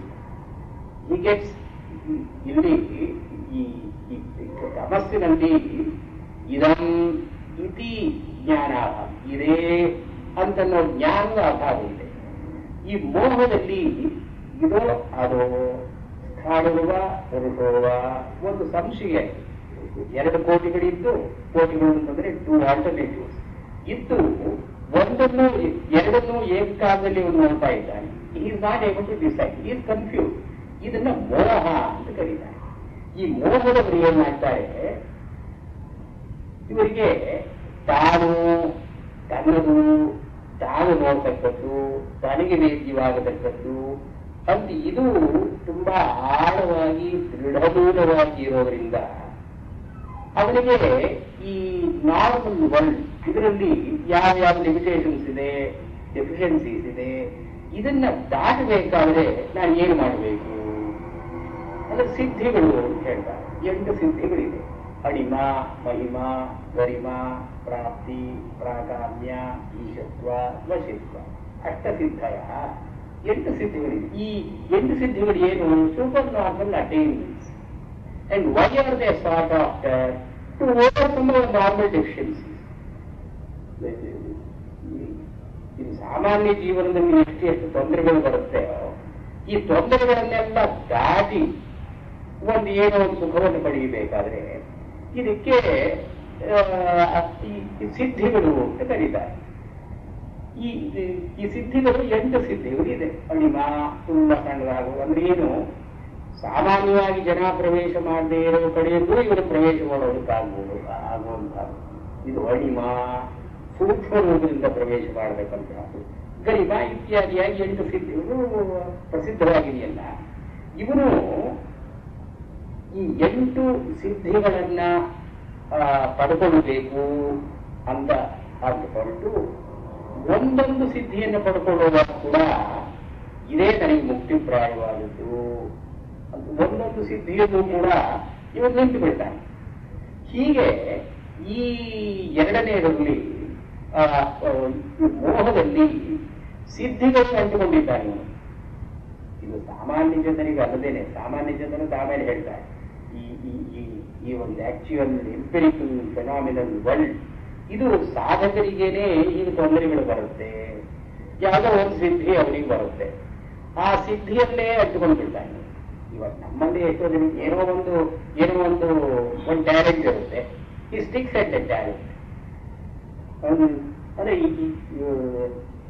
he tries to make the best of it, which is a wrong thing to do ಅಂತ ಇವರು ಹೇಳೋರು.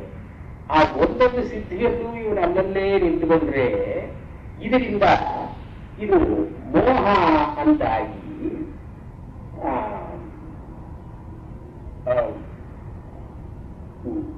ಇದು ಮೋಹ ಅಂತಾಗಿ ಎಲ್ಲಿ ಮೋಹ ಅಂದ್ರೆ ಏನು? ಸಿದ್ಧಿ ತನಗೆ ಬರಬೇಕು. ಇದು 8 ಸಿದ್ಧಿಗಳಲ್ಲೇನೆ ಈ ವಾಕ್ಸಿದ್ಧಿ ಅಂತ ಇರುತ್ತೆ, ಕೆಲವರಿಗೆ ಇನ್ನೇನೋ ಸಿದ್ಧಿಗಳು ಬೇಕಾಷ್ಟ ಈ ನಾರ್ಮಲ್ ಲೈಫ್ ನಲ್ಲೇ ಸಿದ್ಧಿಗಳು ಇರುತ್ತೆ. ಎಲ್ಲ ನಮಗೆಲ್ಲ ಒಂದು ಸಿದ್ಧಿ ಇರುತ್ತೆ, ಏನೋ ಒಂದು ಸಿದ್ಧಿ ಇರುತ್ತೆ, ಈ ಅನೇಕವಾದ ಸಿದ್ಧಿಗಳಿರುತ್ತೆ. ಅದರ ರಫ್ವಾಗಿ 8 ಅಂತ ಅವರು ಒಂದು ಗ್ರೂಪ್ ಮಾಡಿದ್ದಾರೆ ಅಷ್ಟೇ. ಈಗ ಯಾರಿಗೂ ಪ್ರವೇಶ 5 ವೇದ ಕೂಡ ಪ್ರವೇಶ ಮಾಡೋ ಜನ ಇದ್ದಾರೆ.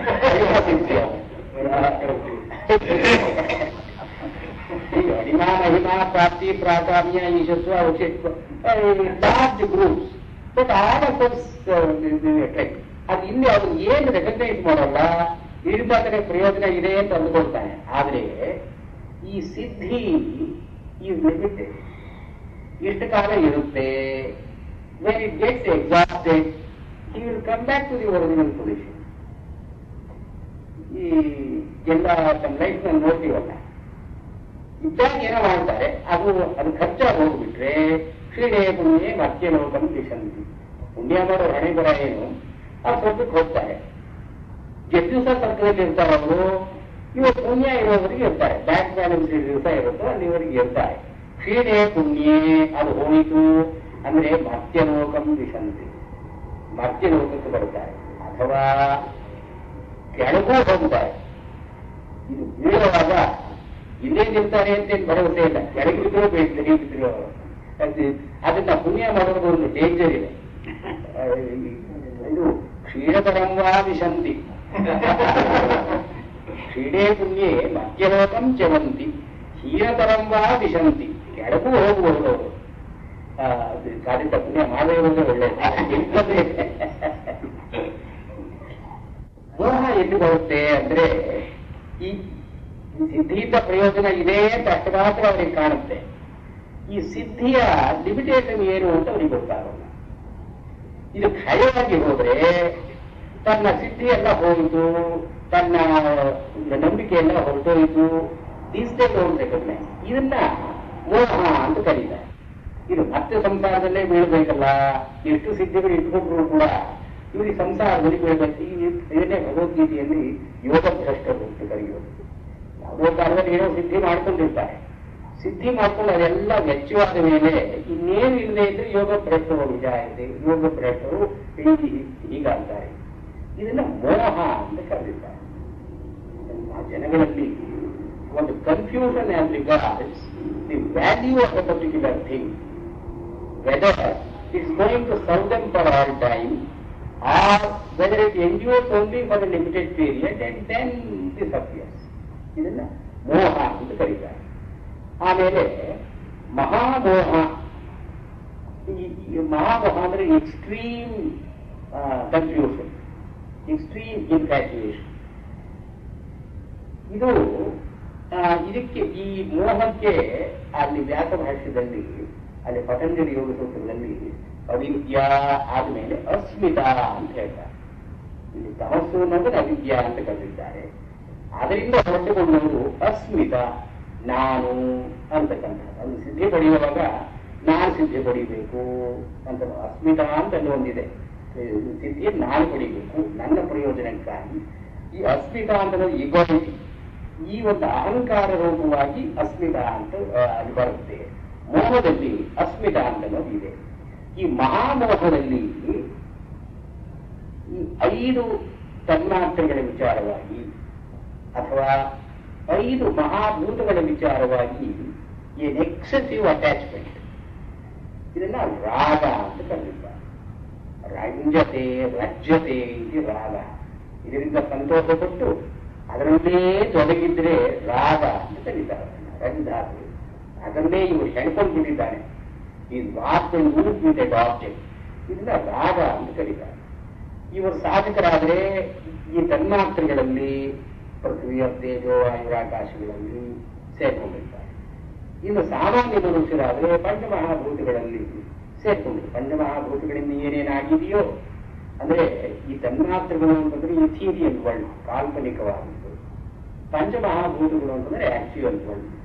ಹೀಗೆ ಈ 10ರಲ್ಲಿ 5 ತನ್ಮಾತ್ರೆಗಳು, 5 ಮಹಾಭೂತಗಳು, ಇದರಲ್ಲಿ ಯಾರಿಗೆ ವಿಶೇಷವಾದಂತಹ ಆಸಕ್ತಿ ಇದ್ದು ಏನ್ ಎಕ್ಸೆಸಿವ್ ಪ್ರಿಯಾಕ್ಯುಪೇಷನ್ ಇದು ಇದೆಯೋ ಇವರನ್ನ ಮಹಾಮೋಹ ಅಂತ ಕರೀತಾರೆ. ಅಥವಾ ಪತಂಜಲಿಗಳು ರಾಗ ಅಂತ ಕರೆದಿದ್ದಾರೆ. ಅಲ್ಲಿ ಪಂಚಪರ್ವ ವಿದ್ಯೆಯಲ್ಲಿ ಈಗ ರಾಗ ಅಂತ ಕರೆದಿದ್ದಾರೆ. ಈ 5ಕ್ಕೆ ಇದೊಂದು ಈ ಸಾಂಖ್ಯ ತತ್ವ ಪ್ರಬುದಿಯಲ್ಲಿ ದೇರ್ ಇಸ್ ಎನ್ ಆಲಿಗಾರಿಕಲ್ ಒಂದು ಇನ್ವಾಲ್ವ್ಮೆಂಟ್. ಈ ಯಾರು ಪಂಚಮಹಾಭೂತಗಳಲ್ಲಿ ಯಾರಿಗೆ ಆಸಕ್ತಿ ಇರುತ್ತೆ, ಇಲ್ಲಿ ತನ್ಮಾತ್ರೆಗಳು ಅಂತಂದ್ರೆ ಏನು, ಒಂದು ಪೃಥ್ವಿ ಆಕಾಶ ತತ್ವ ಇದೆ. ಆಕಾಶ ತತ್ವವೇ ಇದ್ದು ಆಕಾಶ ತತ್ವದಲ್ಲಿ ಉಳಿದ ಯಾವ ತತ್ವದ ಸಂಬಂಧವೂ ಇಲ್ಲದೇ ಇದ್ದರೆ ಅದನ್ನ ತನ್ಮಾತ್ರ ಅಂತ ಕರೀತಾರೆ. ತದ್ ಮಾತ್ರ 5 ಮಹಾಭೂತಗಳಿದೆ, ಪೃಥ್ವಿ ತೇಜೋ ವಾಯು ಆಕಾಶ. ಈ ಆಕಾಶಗಳಲ್ಲಿ ಒಂದು ಅದ್ರ ಗುಣ ಏನಿದೆಯೋ ಅಷ್ಟು ಮಾತ್ರ ಇದ್ದು ಬೇರೆಯ 4 ಗುಣದ ಸಂಬಂಧ ಅಲ್ಲಿ ಇಲ್ಲದೇ ಇದ್ರೆ ಅದನ್ನು ತನ್ಮಾತ್ರ ಅಂತ ಕರೀತಾರೆ. ಈ ತನ್ಮಾತ್ರ ಸಾಮಾನ್ಯವಾಗಿ ನಮ್ಮ ವ್ಯವಹಾರದಲ್ಲಿ ಸಿಗೋಲ್ಲ. ನಮ್ಮ ವ್ಯವಹಾರದಲ್ಲಿ ಏನು ಸಿಕ್ಕರೂ ಕೂಡ ಪೃಥ್ವಿ ತತ್ವ ಅಂತಿದ್ರೆ ಆ ಪೃಥ್ವಿ ತತ್ವ ಮುಖ್ಯವಾಗಿರುತ್ತೆ, ಉಳಿದ 4 ಗೌಣವಾಗಿ ಇದ್ದೇ ಇರುತ್ತೆ. ಯಾವ ಒಂದು ತತ್ವವೂ ಕೂಡ ಇನ್ ಇಸ್ ಪ್ಯೂರ್ ಫಾರ್ಮ್ ನಮಗೆ ಸಿಗೋಲ್ಲ. ಅದಕ್ಕೆ ವ್ಯವಹಾರದಲ್ಲಿ ಇಲ್ಲದೇ ಇರೋದು, ದೃಷ್ಟವಾದ ಪ್ರಪಂಚದಲ್ಲಿ ಇಲ್ಲದೇ ಇರೋದು. ಮತ್ತೆ ತನ್ಮಾತ್ರ ಅಂದ್ರೆ ಏನು? ತನ್ಮಾತ್ರ ಹೇಗೆ ಸಿದ್ಧ ಅಂದ್ರೆ ಅನುಮಾನದಿಂದ ಸಿದ್ಧ ಅಷ್ಟೇ.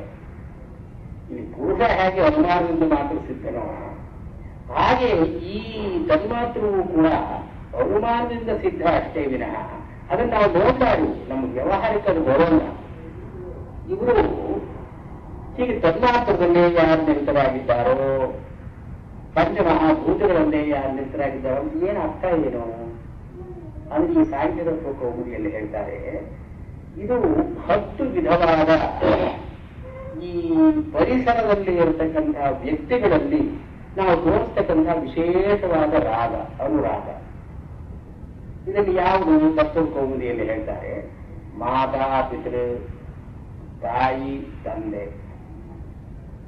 ಮಗ ಮಗಳು, ಅಣ್ಣ ಸಹೋದರ ಸಹೋದರಿ, ಮಾತಾ ಪಿತೃ, ಮಗ ಮಗಳು, ಸಹೋದರ ಸಹೋದರಿ, ಎಷ್ಟಾಯ್ತು? 6 ಆಯ್ತು. ಇನ್ನು 3 7, ಆಮೇಲೆ ಮಿತ್ರಂ 8 ಆಯ್ತು. ಸಹಚಾರಿ ತನ್ನ ಜೊತೆ ಕೆಲಸ ಮಾಡೋರಾಯ್ತು. ಹೆಂಡತಿ ಭಾರ್ಯ. ಇದು these social relations, these stand for the tanmatras and the panchamahabhutas. ಅಂತ ಸಾಂಖ್ಯ ತತ್ವ ಕೌಮುದಿಯಲ್ಲಿ ಈ ಮಹಾಮೋಹ ಅಂತ ನಮ್ಗೆ ಎಲ್ಲಿ ಬರುತ್ತೆ? Excessive attachment to these people. ತಂದೆಗೋ ತಾಯಿಗೋ ಮಗನಿಗೋ ಮಗಳಿಗೋ ಇವರು ತುಂಬಾ ಅಟ್ಯಾಚ್ ಆಗಿದ್ರೆ ಇದನ್ನು ಮಹಾಮೋಹ ಅಂತ ಕರೆದಿದ್ದಾರೆ. ಈಚ್ ಒನ್ ರೆಪ್ರೆಸೆಂಟ್ಸ್ ಎ ತನ್ಮಾತ್ರಾನೇ ಮಹಾಭೂತ. ಹೀಗೆ ಈ ಮಹಾಭೂತಗಳಲ್ಲಿ ಮಹಾಮೋಹದಲ್ಲಿ ಇಷ್ಟಕ್ಕಿಂತ ಆಚೆ ನೋಡತಕ್ಕಂತಹ ಶಕ್ತಿ ಇವನಿಗಿಲ್ಲ. ಆದ್ರಿಂದ ಈ 10 ವಿಧವಾಗಿ ಜನಗಳಿರ್ತಾರೆ. ಮಹಾಮೋಹದಲ್ಲಿ ಜನಗಳಿರ್ತಾರೆ. ಕೆಲವರು ತಂದೆ ಅಂದ್ರೆ ಅಟ್ಯಾಚ್ಮೆಂಟು, ತಾಯಿ ಅಂದ್ರೆ ಅಟ್ಯಾಚ್ಮೆಂಟು, ಹೆಂಡತಿ ಅಂದ್ರೆ ಅಟ್ಯಾಚ್ಮೆಂಟ್.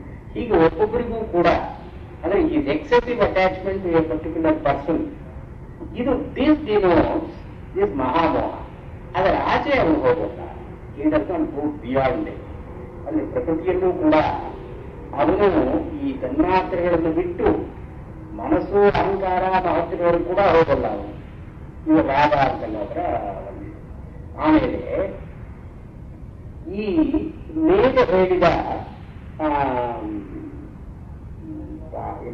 ತಾನಿಸ್ರ, ಇದು ಮೇಲೆ ಹೇಳಿದ 8 ಸಿದ್ಧಿಗಳು ಅಣಿಮ ಮಹಿಮ ಇತ್ಯಾದಿ ಆಗಿಲ್ಲ. ಮತ್ತು 10 ಮಹಾಮೋಹದ ರೋಲ್ಸ್. ಇದಕ್ಕೆ ಯಾರು ಪ್ರಯತ್ನ ಪಟ್ಟು ಅದು ಸಿಗದೇ ಇರುತ್ತೋ ಅವರಿಗೆ ಒಂದು ದುಃಖ ಅಂತ ಉಂಟಾಗುತ್ತೆ. ಆ ದುಃಖದಿಂದ ಅವನಿಗೆ ಕ್ರೋಧ ಅಂತ ಉಂಟಾಗುತ್ತೆ, ದ್ವೇಷ ಅಂತ. ಅದು ಪತಂಜಲಿಗಳು ದ್ವೇಷ ಅಂತ ಕರೆದಿದ್ದಾರೆ. ರಾಗ ದ್ವೇಷ, ರಾಗ ಅಂದರೆ ದ್ವೇಷ. ಇದರಲ್ಲಿ ತೊಡಗಿ ಅವರು ಈ 10 ಮಹಾಮೋಹದ ಪ್ರಕ್ರಿಯೆಗಳಲ್ಲಿ 8 ಮೋಹದ ಸಿದ್ಧಿಯ ಪ್ರಕ್ರಿಯೆಗಳಲ್ಲಿ ಅವನು ತೊಡಗಿದ್ದು ಅದರಲ್ಲೇ ಅವನು ನಿರತನಾಗಿದ್ರೆ ಇದ್ದಾಗ ಅದು ಕೈಗೆ ಇಳಿದೇ ಅದು ಕೈಗೆ ಬರದೇ ಇದ್ರೆ ಅದರಲ್ಲಿ ಕ್ರೋಧ ಅಂತ ಬರುತ್ತೆ. ಇದನ್ನೇ ಭಗವದ್ಗೀತೆಯಲ್ಲಿ ಸಂಘಾತ್ ಸಂಜಾಯತಿ ಕಾಮಃ ಕಾಮಾತ್ ಕ್ರೋಧೋಭಿಜಾಯತೆ ಅಂತ ಅಲ್ಲಿ ಹೇಳಿದ್ರು. ಇದನ್ನ ಇಲ್ಲಿ ಏನ್ ಕಲಿಲ್ಲ, ತಾಮಿಸ್ರ ಅಂತ ಕಲಿತ. ತಾಮಿಸ್ರ ಅಂದ್ರೆ ಗುರು. So he tries to attain it, he does not get it. So guru is what the experience. ಇದನ್ನು ತಾಮಿಸ್ರ ಅಂತ ಕರೀತಾರೆ. ಇದು 4ನೇ ಪಂಚಪರ್ವಗಳಲ್ಲಿ 4ನೇದು. ಪತಂಜಲಿಗಳು ಇದನ್ನು ದ್ವೇಷ ಅಂತ ಕರೀತಾರೆ. ಆದರೆ ಕಡೆಯದಾಗಿ ಈ 8 ಸಿದ್ಧಿಗಳನ್ನ ಮತ್ತು 5 ಮಹಾಭೂತಗಳನ್ನ ಇವನು ಅನುಭವಿಸ್ತಾ ಇರುವಾಗಲೇನೆ ಅವನಿಗೆ ಯಾವ ಕೈ ಬಿಟ್ಟು ಹೋಗುತ್ತೋ ಏನೋ, ಇದು ನಿಂತು ಹೋಗುತ್ತೋ ಏನೋ, ಕ್ಷಯದ ಒಂದು ಭೀತಿ, ಕ್ಷಯ ಭೀತಿ ಅಂತ ಕರೀತಾರೆ. ಇದು ಹೊರಟೋಗುತ್ತೆ, ಇದು ಹೆಚ್ಚಾಗಿ ಇರೋಲ್ಲ ಅಂತನ್ನೋ ಘಟ್ಟ ಬಂದಾಗ ಅವನಿಗೆ ಈ fury of dejection will be blind. ಇದನ್ನು ಅಂಧತಾಮಿಸ್ರ ಅಂತ ಕರೀತಾರೆ. ತಾಮಿಸ್ರ ಅಂದ್ರೆ ಬರೀ ಬ್ಲೂ. ಇದು ಅಂಧತಾಮಿಸ್ರ, ಬ್ಲೈಂಡ್ ಡಿಜೆಕ್ಷನ್ ಆರ್ ಬ್ಲೂ. ಇದೇನು ಇನ್ಸ್ಟಿಂಕ್ಟಿವ್ ಫಿಯರ್ ಆಫ್ ಡೆತ್. ಏನು ಸಾವು ಸನ್ನಿಹಿತವಾಗಿದೆ, ಇದನ್ನೆಲ್ಲ ಎಂದು ಎಂಜಾಯ್ ಮಾಡ್ತೀನಿ ನಾನು, ನನ್ನ ಆಯುಷ್ಯ ಮುಗಿತಾ ಬಂದಿದೆಯಲ್ಲ ಅಂತನ್ನೋ ಈ ಒಂದು ಆಂಗ್ಸೈಟಿ, ಇದನ್ನ ಅಂಧತಾಮಿಸ್ರ ಅಂತ ಕರೆದಿದ್ದಾರೆ. ಈ ಅಂಧತಾಮಿಸ್ರದಲ್ಲಿ ಅವರು ಏನ್ ಕರೀತಾರೆ ಪತಂಜಲಿಗಳು, ಅಭಿನಿವೇಶ ಅಂತ ಕರೀತಾರೆ. ಅಭಿನಿವೇಶ ಅಂದ್ರೆ ಲವ್ ಆಫ್ ಲೈಫ್. ಆ ಇದ್ದಕ್ಕಿದ್ದ ಹಾಗೆ ಒಂದು ಜೀವದ ಮೇಲೆ ಪ್ರೀತಿ ಬಂದ್ಬಿಡುತ್ತೆ. ಅದು ಕೈಬಿಟ್ಟು ಹೋಗ್ತಾ ಇರುವಾಗ ಪ್ರೀತಿ ಹೆಚ್ಚು. ಸೊ ಆದ್ರಿಂದ ಈ ಅಂಧತಾಮಿಸ್ರ ಅಂತನ್ನೋದಕ್ಕೆ ಅಲ್ಲಿ ಅಭಿನಿವೇಶ ಅಂತ ಹೇಳಿ ಯೋಗ ಸೂತ್ರದಲ್ಲಿ ಯಾವುದನ್ನ ಅವಿದ್ಯಾ, ಅಸ್ಮಿತ, ರಾಗ, ದ್ವೇಷ, ಅಭಿನಿವೇಶ ಅಂತ ಕರೆದಿದ್ದಾರೋ, ಇಲ್ಲಿ ತಮಸ್ಸು, ಮೋಹ, ಮಹಾಮೋಹ, ತಾಮಿಸ್ರ, ಅಂಧತಾಮಿಸ್ರ, ತಾಮಿಸ್ರ ಅಂತೇಳಿ ಹೀಗೆ 5 ಪರ್ವಗಳಿಂದ ಅವಿದ್ಯೆ. ಈ ಅವಿದ್ಯೆಯಿಂದ ಮುಂದಕ್ಕೆ ಅಶಕ್ತಿ ಅಂತ ಹೇಳ್ತಾರೆ. ಆಮೇಲೆ ತುಷ್ಟಿ, ಕಂಟೆಂಟ್ಮೆಂಟ್ ಅಂತ ಹೇಳ್ತಾರೆ. ಆಮೇಲೆ ಸಿದ್ಧಿ, ಅಟೈನ್ಮೆಂಟ್ ಅಂತ ಹೇಳ್ತಾರೆ. ಇಲ್ಲಿ ಎಲ್ಲ ಏನ್ ಕಾಣುತ್ತೆ, ಇವರ ಇದಕ್ಕೊಂದು ಸರ್ಗ ಅಂತ ಕರೀತಾರೆ. ಇದು ಸರ್ಗ ಅಂತ ಮಾತಿಗೆ ಎಮಿನೇಷನ್, ಹೊರಗೆ ಬರೋದು ಅಂತ ಅರ್ಥ. ಒಂದರಿಂದ ಒಂದು ಹೇಗೆ ಹೊರಗೆ ಬರುತ್ತೋ ಹೀಗೆ ಇಲ್ಲಿ ತಮಸ್ಸಿನಿಂದ ಮೋಹ, ಮೋಹದಿಂದ ಮಹಾಮೋಹ, ಮಹಾಮೋಹದಿಂದ ತಾಮಿಸ್ರ, ತಾಮಿಸ್ರದಿಂದ ಅಂಧತಾಮಿಸ್ರ, ಹೀಗೆ ಬರ್ತಲ್ಲ. ಅವಿದ್ಯೆಯಿಂದ ಅಸ್ಮಿತ, ಅಸ್ಮಿತೆಯಿಂದ ರಾಗ, ರಾಗದಿಂದ ದ್ವೇಷ, ದ್ವೇಷದಿಂದ ಅಭಿನಿವೇಶ. ಇದನ್ನ ಸರ್ಗ ಅಂತ ಕರೀತಾರೆ. ಸರ್ಗಗಳಲ್ಲಿ 3 ವಿಧವಾಗಿ ಈ ನಾವು ಪ್ರಪಂಚದಲ್ಲಿ ಇದೆ ಪ್ರಾಕ್ಟಿಕಲ್, ಇಂಟೆಲಿಜೆಬಲ್ ವರ್ಲ್ಡ್ ಸಿ. ಇವರು ಸಾಂಖ್ಯರು ಏನ್ ಮಾಡಿದ್ದಾರೆ, 3 ರಾಶಿಗಳಿದೆ, ತ್ರೈರಾಶಿಕ ಅಂತ ಮಾಡಿದ್ದಾರೆ. ಒಂದು ರೂಪ ಅಂತ ಕರೀತಾರೆ. ರೂಪ ಅಂತ ಮಾತಿಗೆ ಫಾರ್ಮ್, ಯಾವ್ಯಾವುದಕ್ಕೆ ಒಂದು ವ್ಯಕ್ತೀಕರಣವಾಗಿ it has assumed a form. ಈ ಮಹತ್ it has assumed a form, individual consciousness ಅಂದ್ರೆ ಮಾಡ್ತಾ ಇದೆ. ಅದರಿಂದ ನಾನು ಅನ್ನೋ ಭಾವನೆ ಒಂದು ಬಂತು ಅಂದ್ರೆ ಅಹಂಕಾರವಾಯಿತು. ಮತ್ತು ಸಂಕಲ್ಪವನ್ನು ಮಾಡಿಕೊಳ್ತಕ್ಕಂಥ, ಮನನ ಮಾಡಿಕೊಳ್ತಕ್ಕಂಥ ಶಕ್ತಿ ಬಂತು ಅಂದ್ರೆ ಮನಸ್ಸಾಯಿತು. ಹೀಗೆ ತನ್ನ ಆಸೆಗಳಾಯಿತು. ಎಲ್ಲವೂ ಕೂಡ ಇದು ಒಂದೊಂದು ರೂಪವನ್ನು ಪಡೆಯತಕ್ಕದ್ದು. ಆದ್ರಿಂದ ರೂಪ ಅನ್ನೋದು ಮೊದಲನೇದು. ನಾವು ಜಗತ್ತಿನಲ್ಲಿ ಕಾಣೋದೆಲ್ಲ ರೂಪಗಳನ್ನು ಕಾಣ್ತಾ ಇದ್ದೀವಿ. ಎರಡನೇದು ಪ್ರವೃತ್ತಿಗಳನ್ನು ಕಾಣ್ತಾ ಇದ್ದೀವಿ. ಈ ಪ್ರವೃತ್ತಿ ಎಂದರೆ ಟೆಂಡೆನ್ಸಿ. ನಮ್ಮ ಸ್ವಭಾವ ಸಿದ್ಧವಾಗಿ ಯಾವ ಕಡೆ ನಮ್ಮ ಇಂದ್ರಿಯಗಳೆಲ್ಲ ಕೆಲಸ ಮಾಡುತ್ತೋ, ಮನಸ್ಸು ಕೆಲಸ ಮಾಡುತ್ತೋ, ಇದನ್ನ ಪ್ರವೃತ್ತಿ ಅಂತ ಕರೆದಿದ್ದಾರೆ. ಡಿಸ್ಪೊಸಿಷನಲ್ ಆಸ್ಪೆಕ್ಟ್ ಅಂದ್ರೆ ಅಹಂಕಾರ ಆ ಕಡೆಗೆ ಹೋಗುತ್ತೆ, ಮನಸ್ಸು ಆ ಕಡೆ ಹೋಗುತ್ತೆ, ಇಂದ್ರಿಯಗಳಿಗೆ ಆ ಕಡೆ ಒಲವಿದೆ. ಅದರ ಬಗ್ಗೆ ಕೆಲಸ ಮಾಡೋದು ನಾವು ಆ ರೀತಿಯಾಗಿ ಮಾಡ್ತೀವಿ. ಇದನ್ನು ಪ್ರವೃತ್ತಿ ಅಂತ ಕರೆದು, ಇದರಲ್ಲಿ 2 ವಿಧವಾದ ಪ್ರವೃತ್ತಿಗಳು ಅಂತ ಹೇಳ್ತಾರೆ. ಒಂದು ಹಿತಕಾಮ ಪ್ರಯೋಜನ ಪ್ರವೃತ್ತಿ. ಹಿತ ಅಂದ್ರೆ ನಮ್ಗೆ ಅಗ್ರಿಯಬಲ್, ನಮ್ಗೆ ಅಡ್ವಾಂಟೇಜಸ್ ಯಾವ್ದಾಗುತ್ತೋ ಇದನ್ನ ಬೇಕು ಅಂತ ಬಯಸಿ ಪ್ರಯೋಜನವಾಗಿ ಬಯಸಿ ಅದಕ್ಕನುಗುಣವಾಗಿ ನಾವು ಕೆಲಸ ಮಾಡಿದ್ರೆ ಹಿತ ಕಾಮ ಪ್ರಯೋಜನ ಪ್ರವೃತ್ತಿ ಪ್ರಾಪ್ತಿ ಅಂತ ವೇದಾಂತದಲ್ಲಿ ಹೇಳ್ತಾರೆ. ನಮ್ಗೆ ಯಾವುದು ಬೇಕೋ ಅದಕ್ಕಾಗಿ ಕೆಲಸ ಮಾಡೋದು, ಅದನ್ನು ಬಯಸಿ ಕೆಲಸ ಮಾಡೋದು ಇಷ್ಟ ಪ್ರಾಪ್ತಿ. ಇದನ್ನ ಹಿತಕಾಲ ಪ್ರಯೋಜನ ಪ್ರವೃತ್ತಿ. ಆಮೇಲೆ ಅಹಿತ ಪ್ರತಿಷೇಧ ಪ್ರಯೋಜನ ಪ್ರವೃತ್ತಿ. ಅಹಿತ ನಮ್ಗೆ ಯಾವ್ದು ಡಿಸ್ಅಡ್ವಾಂಟೇಜಸ್, ನಮ್ಗೆ ಯಾವ್ದು ಅನುಕೂಲವಾಗಲ್ಲ, ಪ್ರತಿಕೂಲವಾಗುತ್ತೆ, ಇಂದ ಅದನ್ನು ತೊಡೆದು ಹಾಕಬೇಕು. ಇದನ್ನು ವಿಶ್ವ ವಿದ್ವಾ ಫ್ರಮ್ ಇಟ್ ಆರ್ ಎಲಿಮಿನೇಟ್. ಯಾವ ರೀತಿ ಇದ್ದರೂ ಪ್ರತಿಷೇಧ. ಅಹಿತ ಪ್ರತಿಷೇಧ ಪ್ರಯೋಜನ ಪ್ರವೃತ್ತಯ. ಇದು ಅನಿಷ್ಟ ನಿವೃತ್ತಿ ಅಂತ ಹೇಳಿದ್ದಾರೆ ವೇದಾಂತದಲ್ಲಿ. ಇಷ್ಟ ಪ್ರಾಪ್ತಿ, ಅನಿಷ್ಟ ನಿವೃತ್ತಿ. ಇವರ ಸಾಂಖ್ಯನೇ ಇದನ್ನು ಪ್ರವೃತ್ತಿಯನ್ನು ಎರಡು ಬಗೆಯಾಗಿ ಹೇಳಿ ಇದಕ್ಕೊಂದು ಸ್ವಲ್ಪ ಕಂಬ್ರಸ್ ಎಕ್ಸ್ಪ್ರೆಷನ್ ಯೂಸ್ ಮಾಡುವುದು. ಹಿತ ಕಾಮ ಪ್ರಯೋಜನ ಪ್ರವೃತ್ತಿ, ಅದನ್ನು ವೇದಾಂತದಲ್ಲಿ ಇಷ್ಟ ಪ್ರಾಪ್ತಿ ಅಂತ ಕರೆಯುವುದು. ಸುಮ್ಮನೆ ಸಿಂಪಲ್ ಆಗಿ. So economy words it became more correct. It acquired popularity. ಆದ್ರೆ ವೇದ ಅದು ಇದು ಸಾಂಖ್ಯರ ಕನ್ಸೆಪ್ಷನ್. ಅದು ಪ್ರವೃತ್ತಿಯಲ್ಲಿ ಎರಡು ವಿಧ. ಇದು ಎರಡನ್ನೂ ಕೂಡಿಸಿ ಅದು ಕರ್ಮ ಯೋನಯ ಅಂತ ಇಲ್ಲಿ ಹೇಳುವುದಿಲ್ಲ. ಕರ್ಮ ಮಾಡೋದಕ್ಕೆ ಏನೇನು ಇದು ಕಾರಣಗಳು.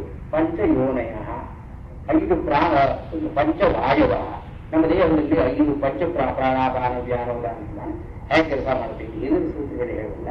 ಇದು ಎಲ್ಲವೂ ಏನು ಮಾಡ್ತಾ ಇದೆ, ನಮ್ಮ ಇಷ್ಟ ಪ್ರಾಪ್ತಿಗೆ ಅನಿಷ್ಟ ನಿವೃತ್ತಿಗೆ ಸಹಾಯವಾಗ್ತಾ ಇದೆ.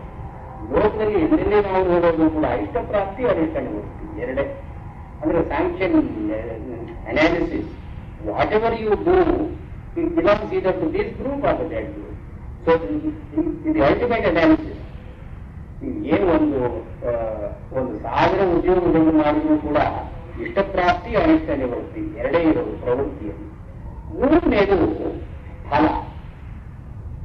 ಈ ಫಲದಲ್ಲಿ ದೃಷ್ಟವಾದದ್ದು, ಅದೃಷ್ಟವಾದದ್ದು. ಫಲ ಅಂದ್ರೆ what you get at the consequence of your effort.